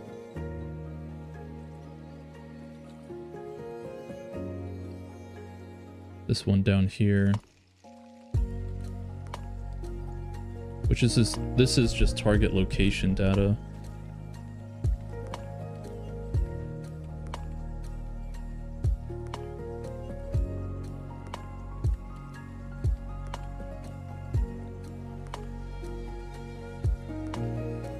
could do this. Or actually,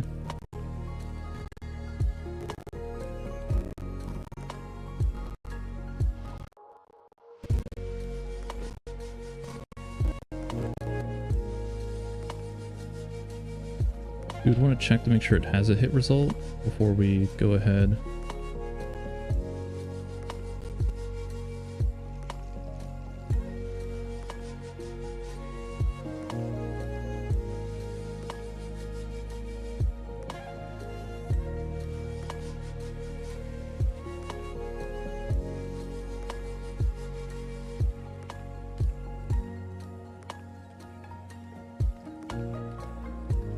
So if it has a hit result, we're actually going to use that.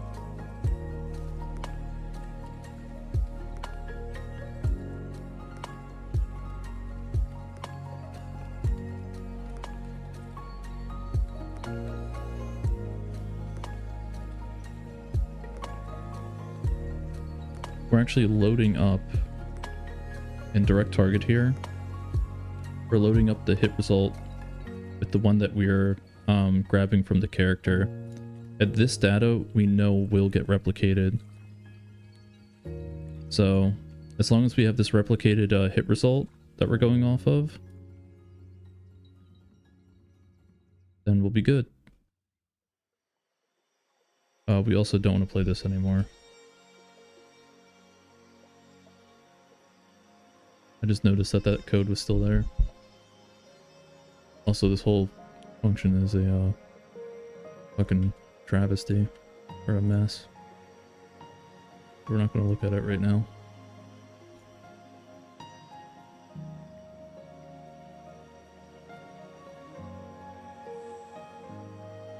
Okay. That should fix it. What is this? Oh, we'll get rid of that too.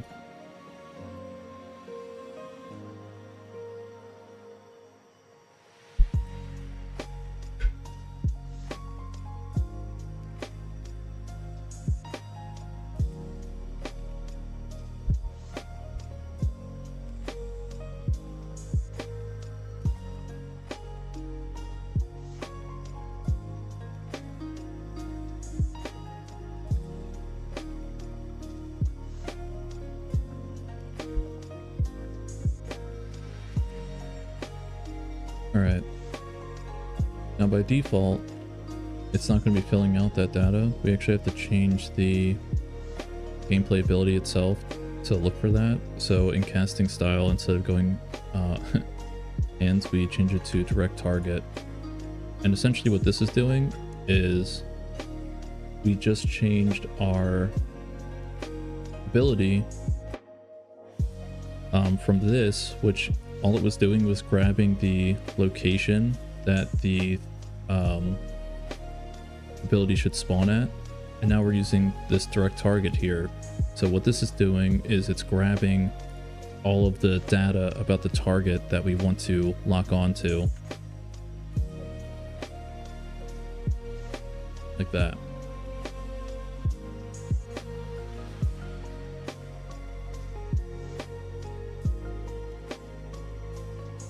I think that is all that we have to do for this right here.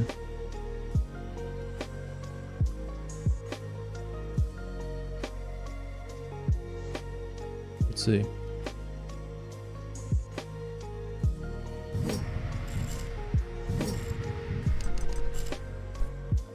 So hover over, we're locked on. Shit.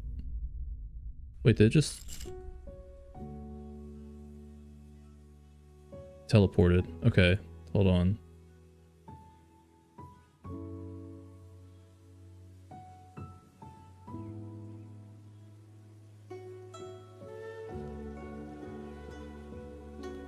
I think the way direct target handles this is it spawns at the exact location.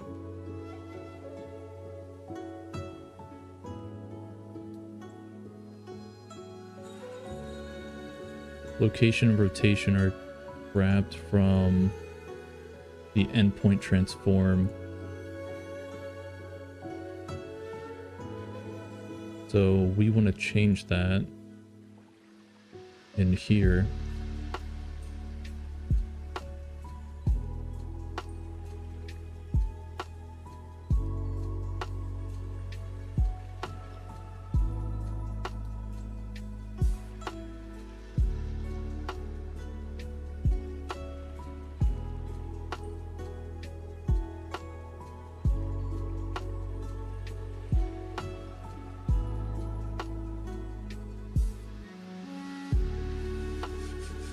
Just a slight modification.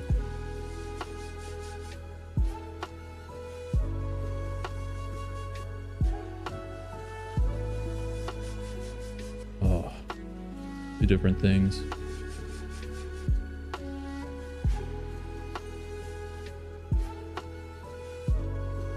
This is tricky.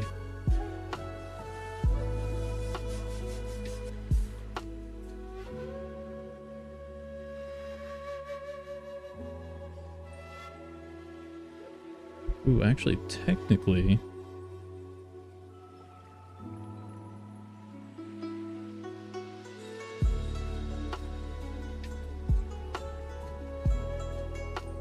Technically, this information...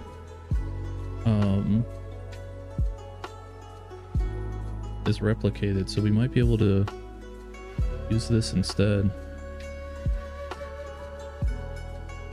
For location, rotation, and all that stuff.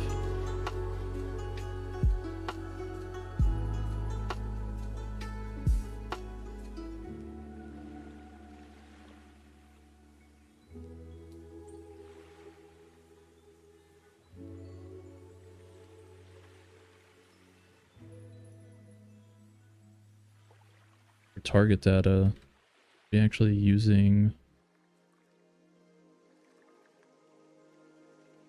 I could use owning actor and cast it. I'm gonna fill my water up real quick. And be back in just a minute here.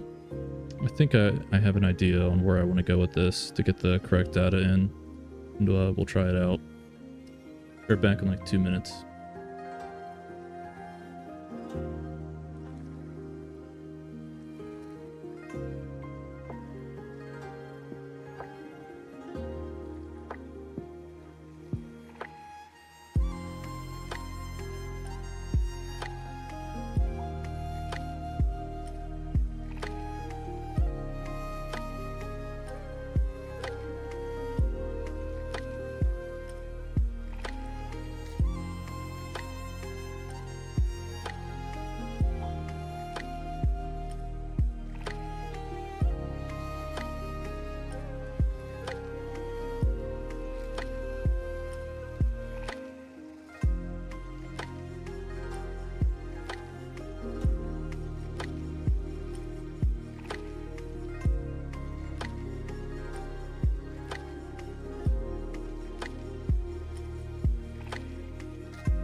Okay.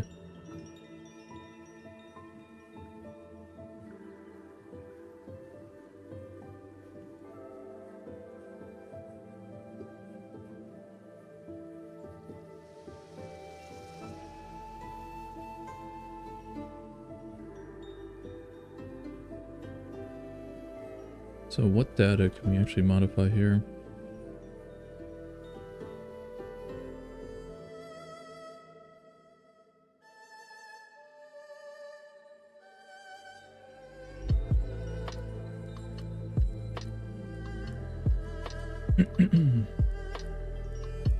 So we're not using any self-cast abilities currently.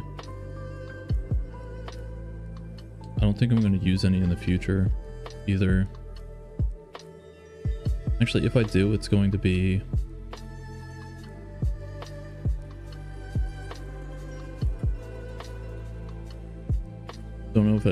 Don't know if I can ask if it's too personal. When did you start coding? Is this your first project or did you release something?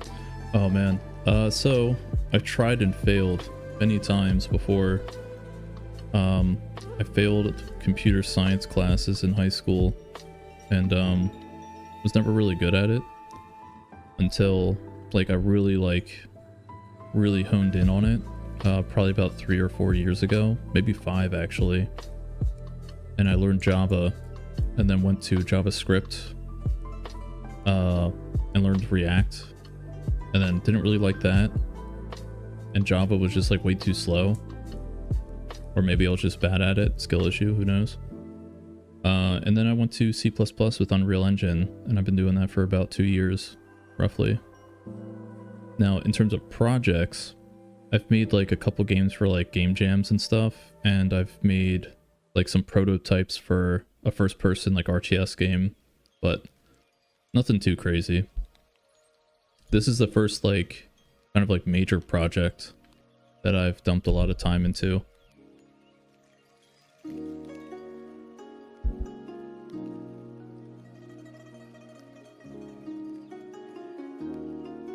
Hopefully that answered your question.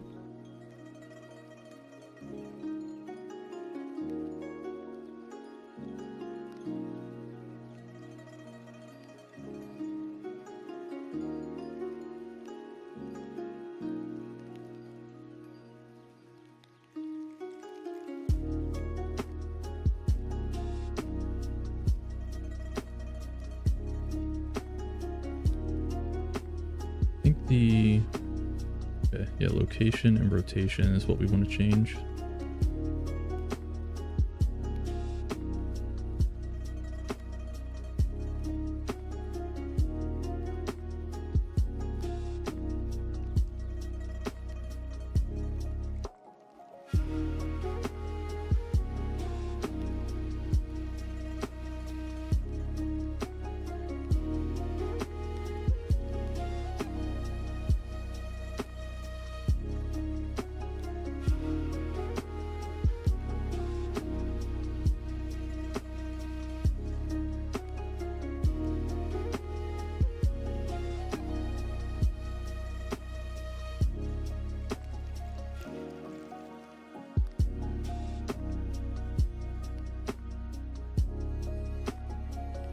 Cannot wait till we go into this and actually clear all this up. Now that we have like the combat, rotation isn't a thing on here. Like F quad or something.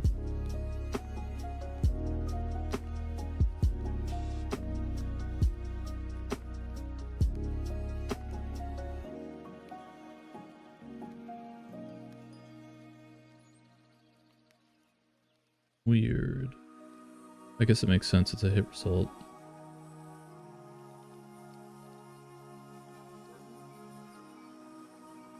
Location of the actual hit result. Yes, thank you. We have a similar experience. I had the same problem in university where the only good part for me was the programming classes and hated every every other thing. Just started 2 weeks ago. Yeah, that's where you begin, man. It gets easier as you go along. I call it having like breakthroughs, right? Where like you'll learn like a concept in programming and you'll be like, oh yeah, I kind of know it. But then when you see like how you actually apply it and like what it's used for, you're like, oh shit, like that's how you like do all this stuff and that's how you can do that. And like that feeling of like actually like learning and being able to apply it is so rewarding. So I want to help people get to that point if I can.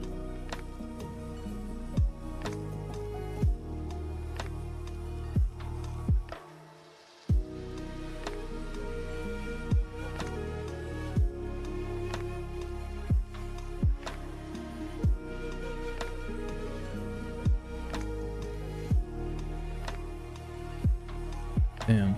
Get endpoint transform. Target data.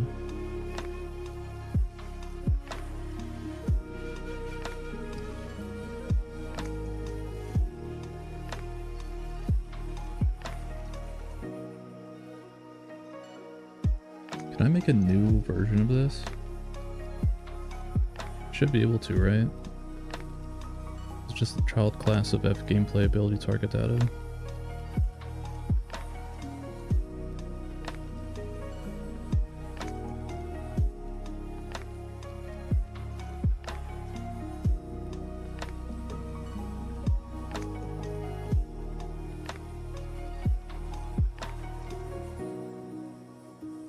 Oh, yeah.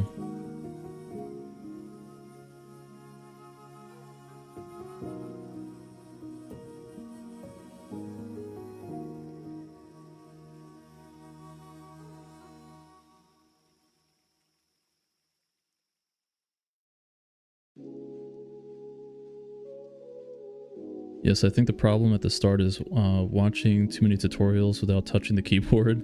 Just watched 10-hour course on Udemy, but I feel like I didn't learn anything. Yeah, it's actually like applying the thing that they teach is for me at least, it's how I learn. Like just watching is one thing. Like I could get ideas by watching, but until I actually do the thing myself, I guess I just like don't have that confidence, so the thought doesn't really stay with me.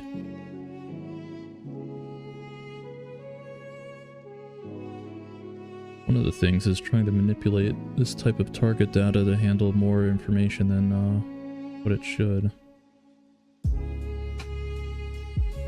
I mean, I can kind of keep it how it is, and I could just grab this info from the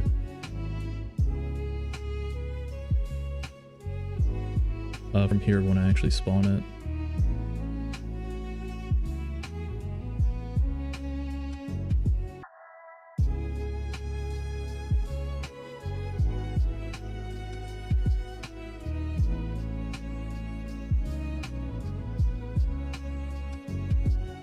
Like we're getting all this data. I want to test something out where we grab this stuff initially here.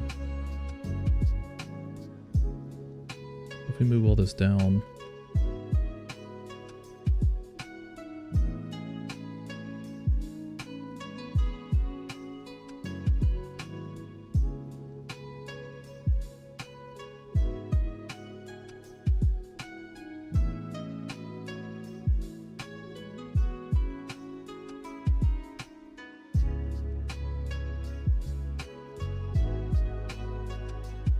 this would be F vector location. And this would be the F rotator rotation.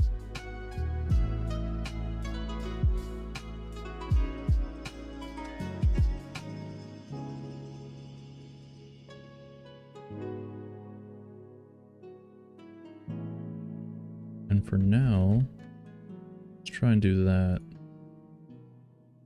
Oh, yeah, we don't have camera included here.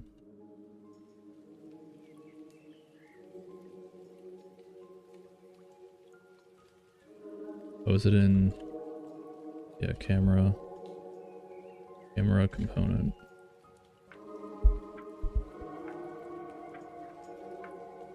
Cool, we do all that. With the location, cast rotation, all that stuff. Pass it on in. Oh shit, wait, need spawn transform.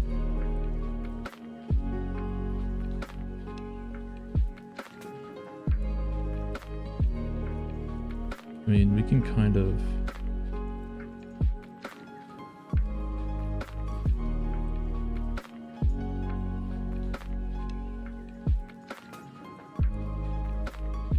rotation, translation. Okay, so we go location, rotation.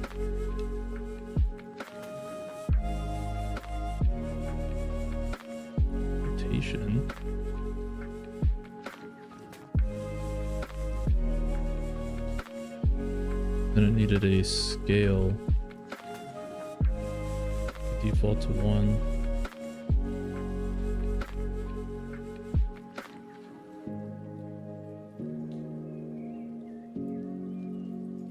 Wait, was it rotation first, then location?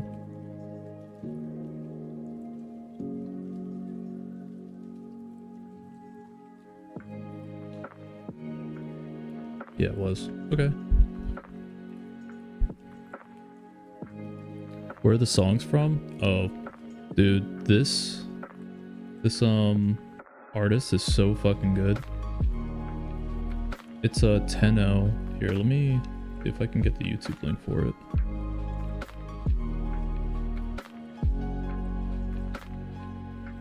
He makes like Japanese like lo-fi. That's the right channel, right? Yeah, big shout out to this guy. His songs are fucking awesome.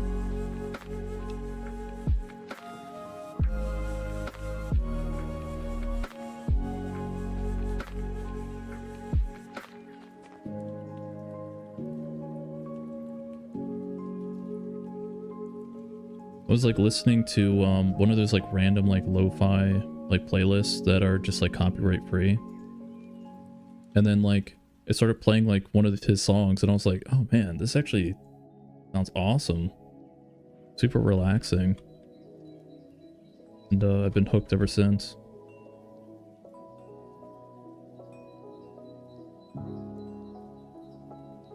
Yeah.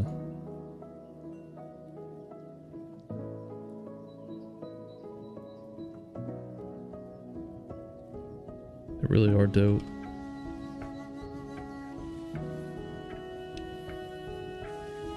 Alright, let's see if that fixes our problem. Or if it just made it worse. Pretty sure we're good though.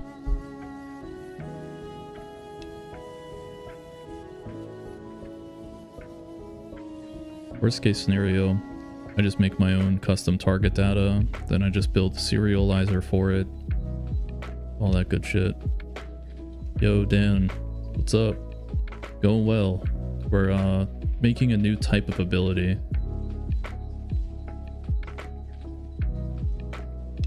With using the projection component's homing feature.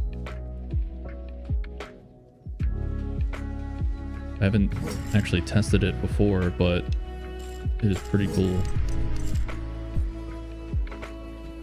Do that.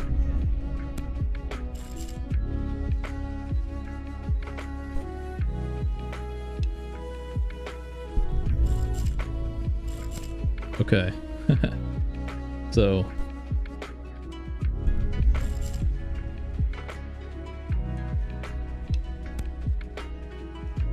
the server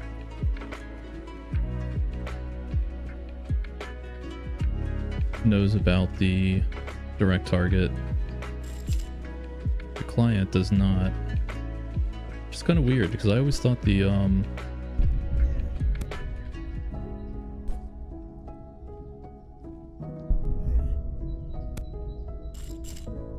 little broken, ain't it?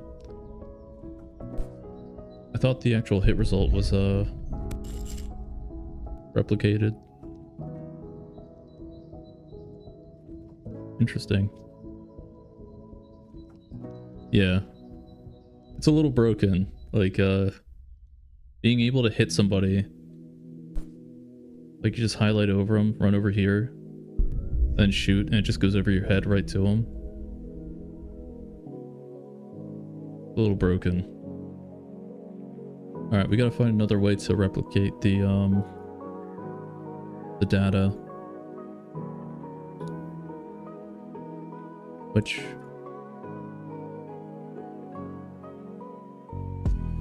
looks like it's going to be fun. I mean, we would just have to make a we would just have to make a fucking replicated variable, I think. At least that's what it's looking like. Yep, kind of looks OP. You'd be correct.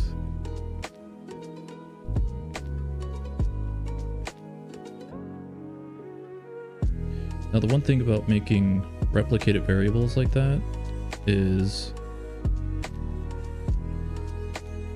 there is a delay with onRep functions. So the projectile will not get the homing target as soon as it spawns in. There's going to be a little bit of delay, even if I try and set this with the spawn actor deferred.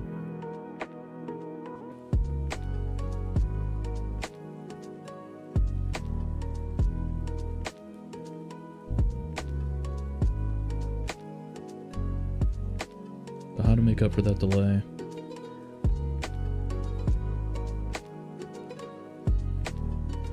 I mean, regardless. Make some replicated shit. Virtual void gets a lifetime. Replicated. Try to predict it. Oh my god. That should be so fucking... That would be so hard. Man, I just got introduced to the homing features. I'm not trying to create prediction for it. God damn. Sounds terrible. It is F lifetime property reference. Shit. The parameter for this is actually super important. Out lifetime. I think it's out lifetime props. And it's constant. We want to override.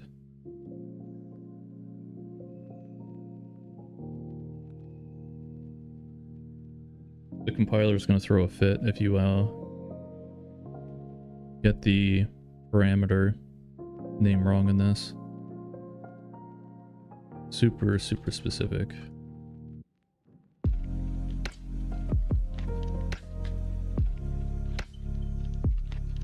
We want to do rep lifetime. This wants to go to everybody, not just the owner. Base projectile spell. And we want homing target. Do I not have Unreal Network included? Include net/Unreal Network. So, get rid of this shit.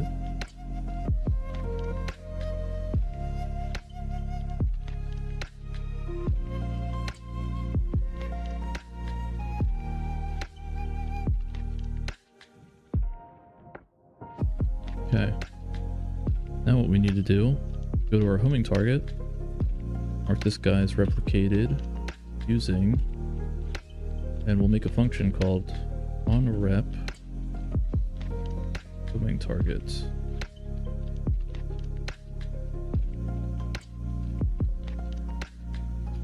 Which has to be a U function.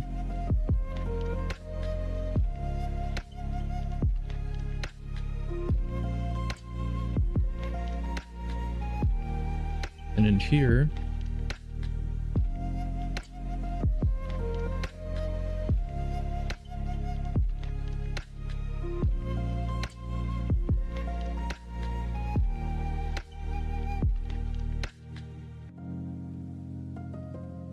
oh man, so this is where it can get kind of tricky.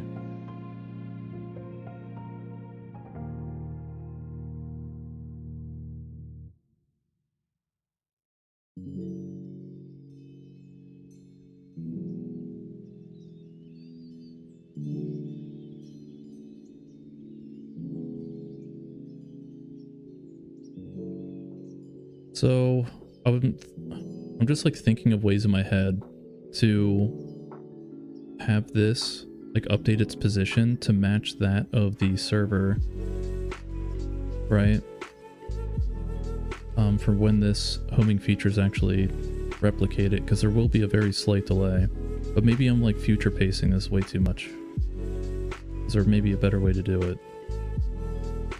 So you know what? We'll just I'm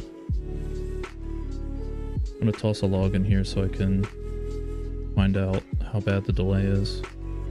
On like terrible ping, it's going to be like almost like unplayable.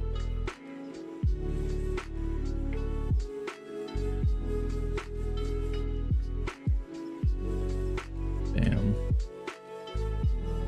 Okay. Got all that shit set up.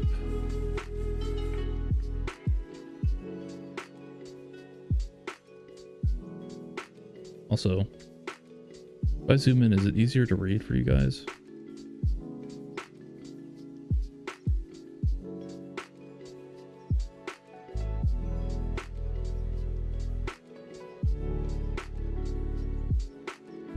Thank you. Appreciate you stopping by. Have a good day. And I'm catching myself on my words.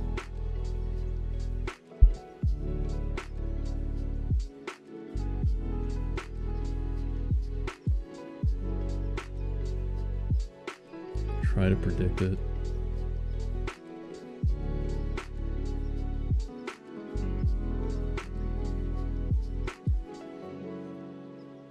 All right. Let's see how bad the delay is.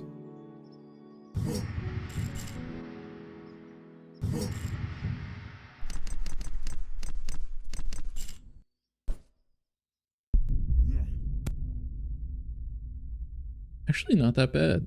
That is not terrible.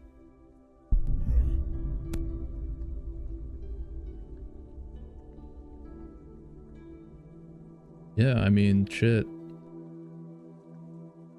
What I will do off stream is look into a better way to do replication for this. For sure. But as of right now, like...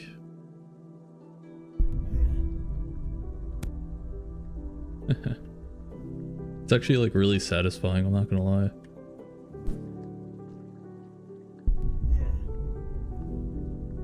Oh, fuck. Yeah, so we gotta not have it aim for the feet.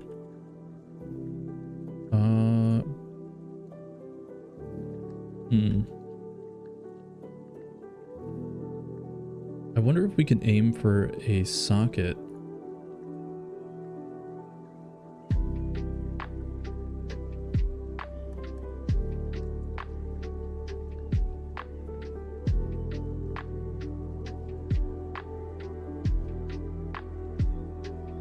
I think aiming for a socket would be better. We can.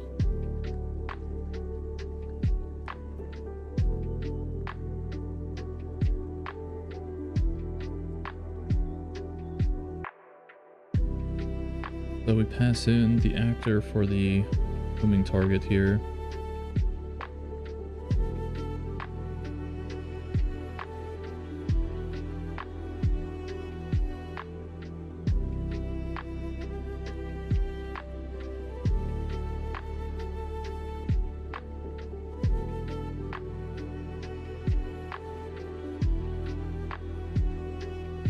It's grabbing this component.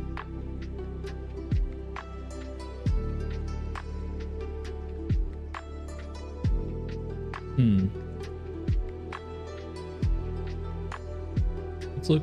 Let's open up our character class. Take a look at what we can target on our character. I wonder if our audio component is something that we can actually use.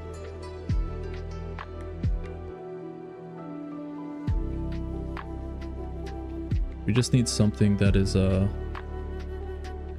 on the ground. I mean, we could actually grab the root component of the actor. That might be better. Capsule component? Let's try that.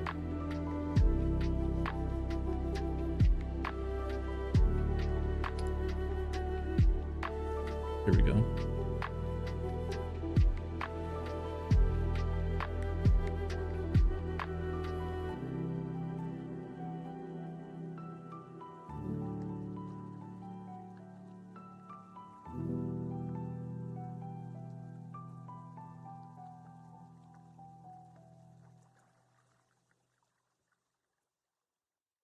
I wonder where the targeting is going to happen for this. I think the skeletal mesh, the actual pivot point was at the feet, which is why it was doing that. But the capsule component should be...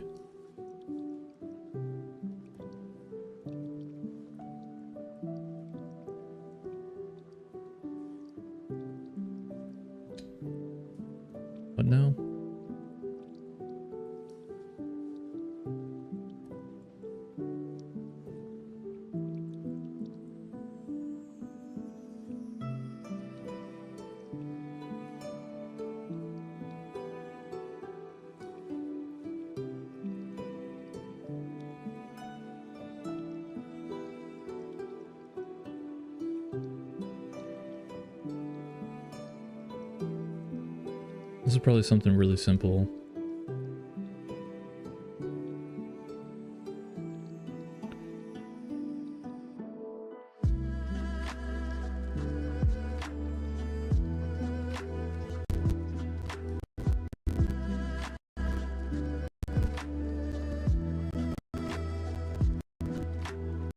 What keyboard do you have and with what switches? I have red switches made in India keyboard, and I think I made a mistake buying the cheap one. Red switches are just so smooth, doesn't help me with typing.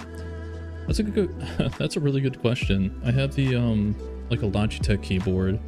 I actually don't know what kind of switches come with it. I mean shit, I could probably look at the brands. It is a Logitech G10 keyboard.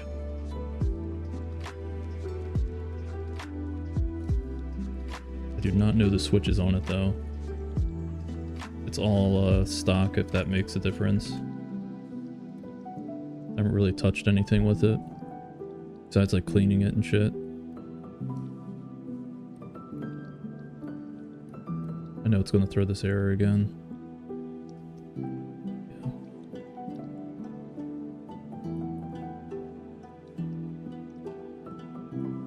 Huh. We can't use capsule component, eh? Tactile? I never really thought about it. No, I mean, it feels like really smooth going down. Honestly, if it wasn't for the clicking sound of the keyboard, I wouldn't be able to tell that it's mechanical. There's not a lot of resistance in the in typing. Alright, so if we can't use the capsule component here, I mean shit, audio components there. We don't use the camera component.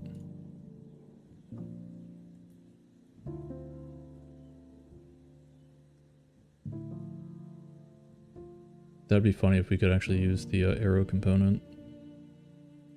I kind of want to try it. What is it called? Like U arrow component?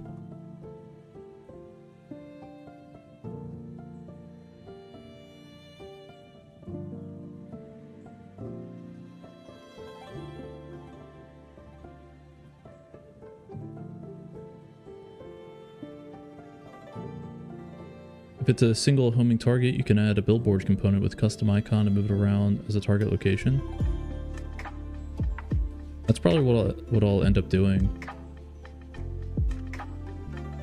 I was really hoping to just use like the skeletal mesh, but the pivot on that is the feet, which is shitty.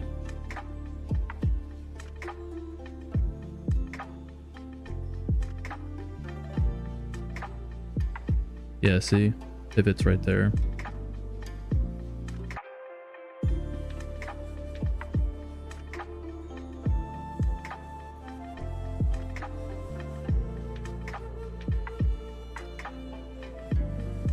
If I use the camera component, I could like overshoot.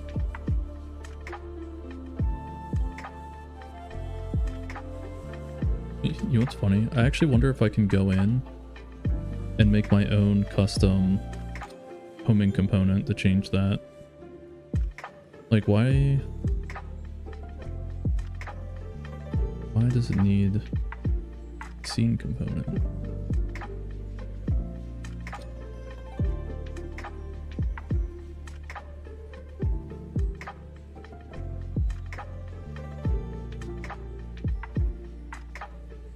Where are you being used?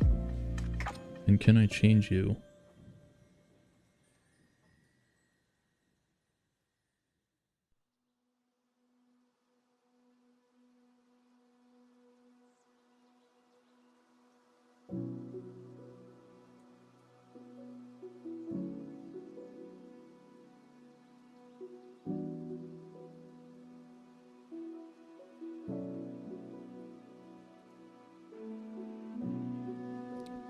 Am I able to just like try and call like get root component?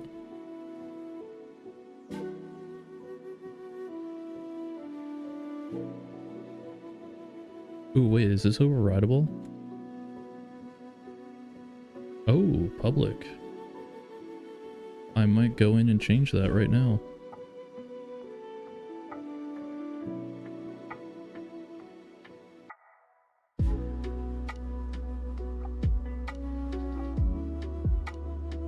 Dude, homing acceleration, yeah.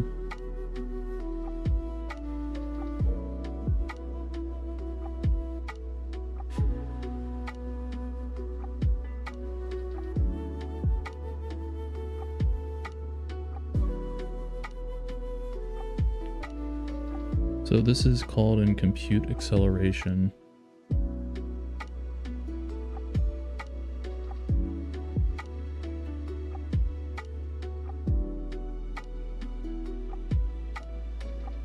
I mean, I can go in and make my own custom functions for it.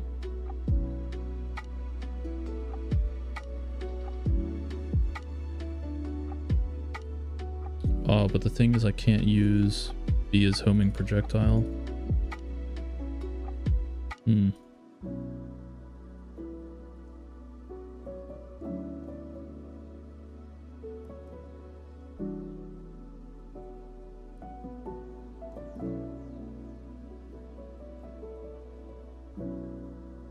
How do I want to do this?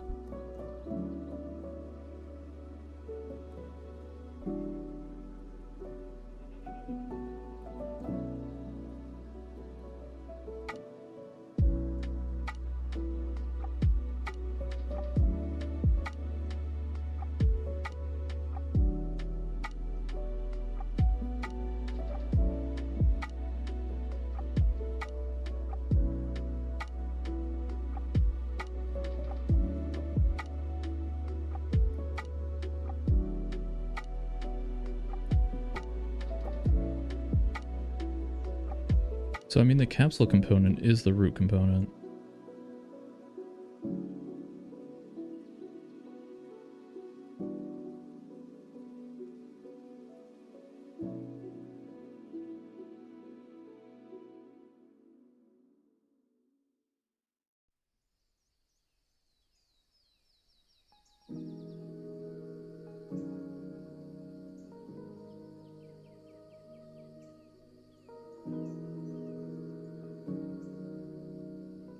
Looks like that did it.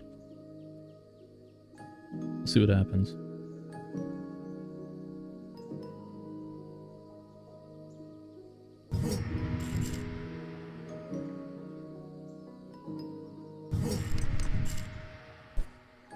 Highlight over. Yeah, it's aiming towards the middle.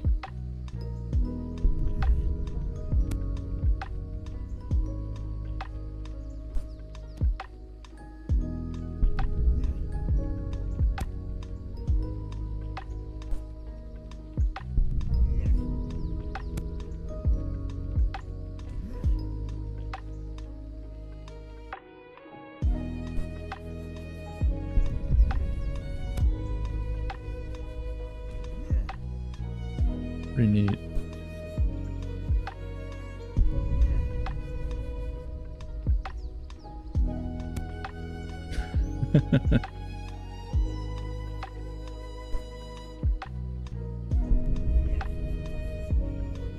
So,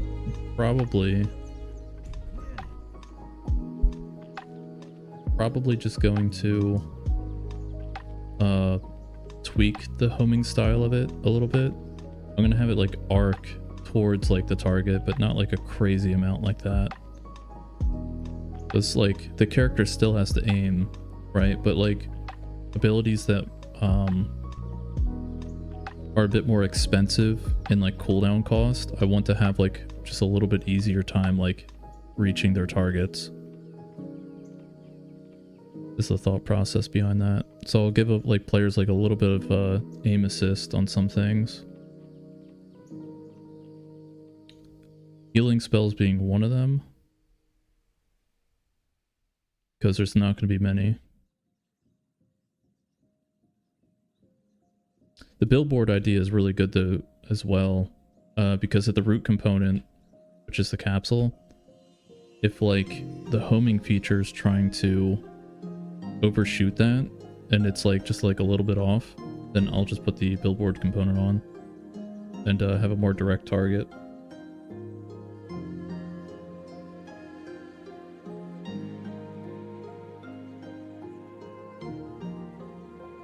Okay, so I mean we got the homing feature done. Well, not done, but we have it working. I really gotta clean up my ability classes.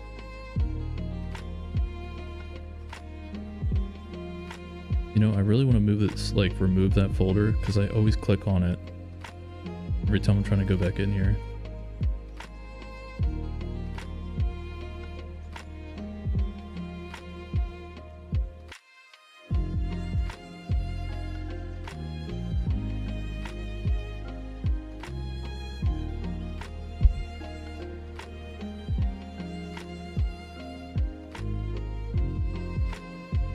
You actually have to remake the auto attack for the Tempest class.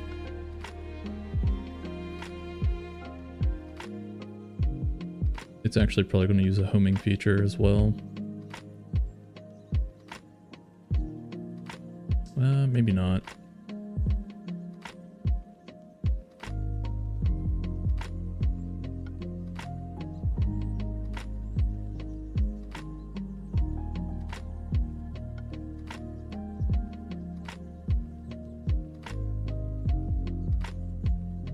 See, before this was like hit scan, but honestly, I kind of want to remove hit scan entirely from the game.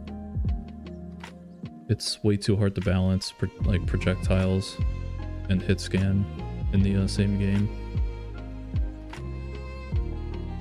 So I'm gonna make a executive decision on this. For spell mesh or something like this, it's going to be much like a cylinder just turned over.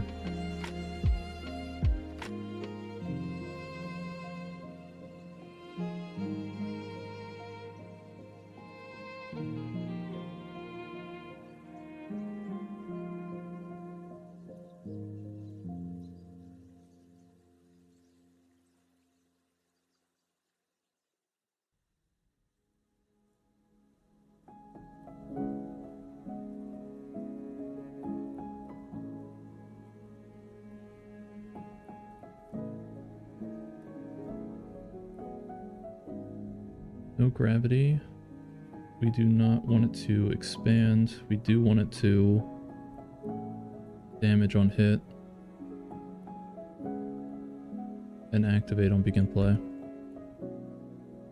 Hey, just entered the stream. Why do you put a capital letter before your class names? For example, a base spell. Oh, so it's actually an auto-generated thing. So the A represents that this is an actor class, is what that means. You can see here, for like components and stuff, it uses a U. So it's kind of just like a class identity, or identifier. An actor is something that's like placeable and replicatable over the network. Components are usually things that you place onto actors themselves. So it's just easier to like identify what's what when you're like just like quickly like you know, brushing through code. Hopefully that makes sense.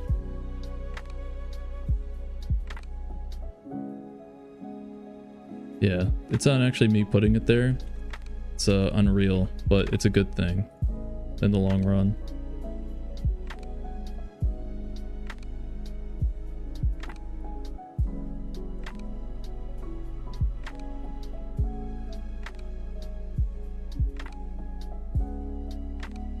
Yeah, it is pretty interesting. It was really weird at first, but I got used to it and was actually pretty thankful that they did it. Definitely made things a lot more organized. Spell lifespan. At the rate this is traveling, like honestly, 4 seconds. This is gonna go like really quick.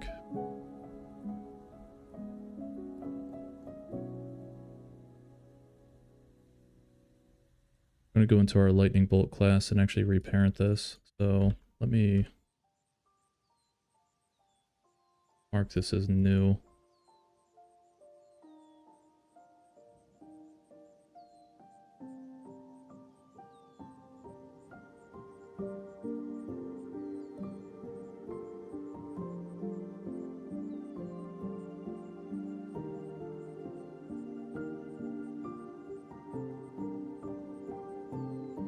As defaults, a lot of this stuff should not change.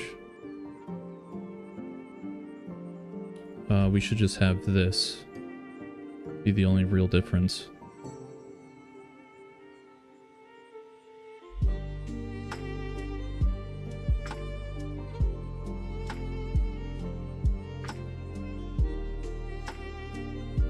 This is a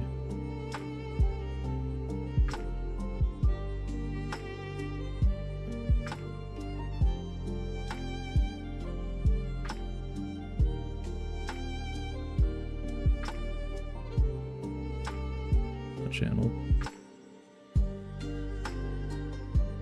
I have a character appearance idea for you. If your character is going to unlock abilities one by one, for example, unlock the fire element power, an electric element unlocks, make his hair look like fire or smokes, and his arms may look like some electricity leaking from the shoulders, other elements. Yeah, so you're actually pretty close to what we're planning on doing. The character's actually going to have tattoos on his body that will basically just be kind of like branded on him that show like what abilities he has like unlocked. Yeah, that's what we're trying to do. We're getting there. Slowly but surely.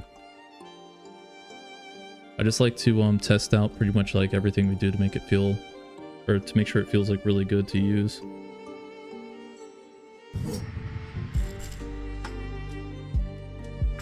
Oh, I actually gotta set this ability in the character. Go to our data table. Go in Tempest. Actually, default spell loadout, Tempest.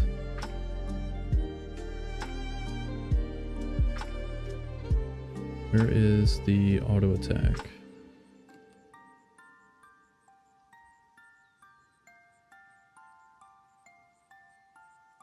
Oh, standard attack. Here we go.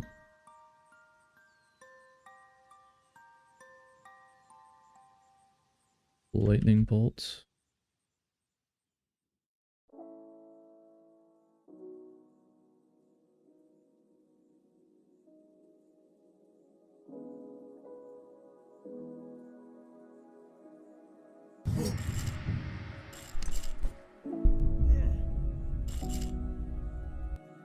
Oops. Oh. I think I forgot to change the setting about collision.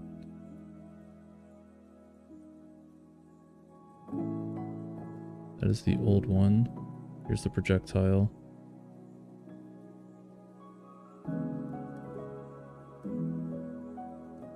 Don't need offset or zero rotation.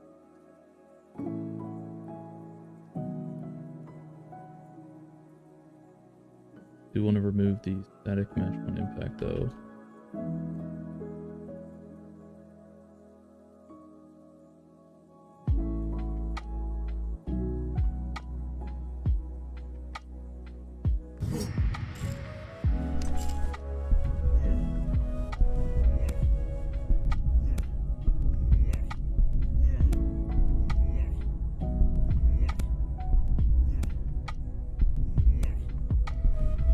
I gotta tone down the warping feature, eh?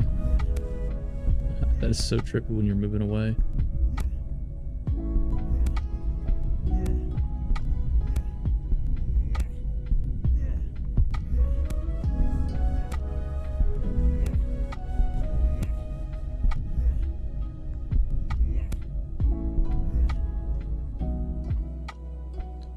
Crazy.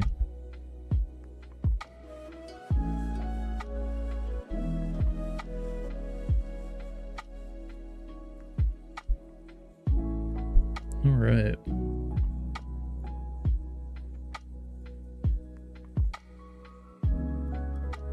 We have the Druid ability, which actually is kind of unique in the sense that it's the first channeled ability in the game. So with that, it basically will, I don't know if I wanted to lock onto a character with projectiles or just spawn in projectiles while the character's holding it down. I don't know, it's a really weird situation where I might actually have to not allow for that ability to be channeled and make it something else.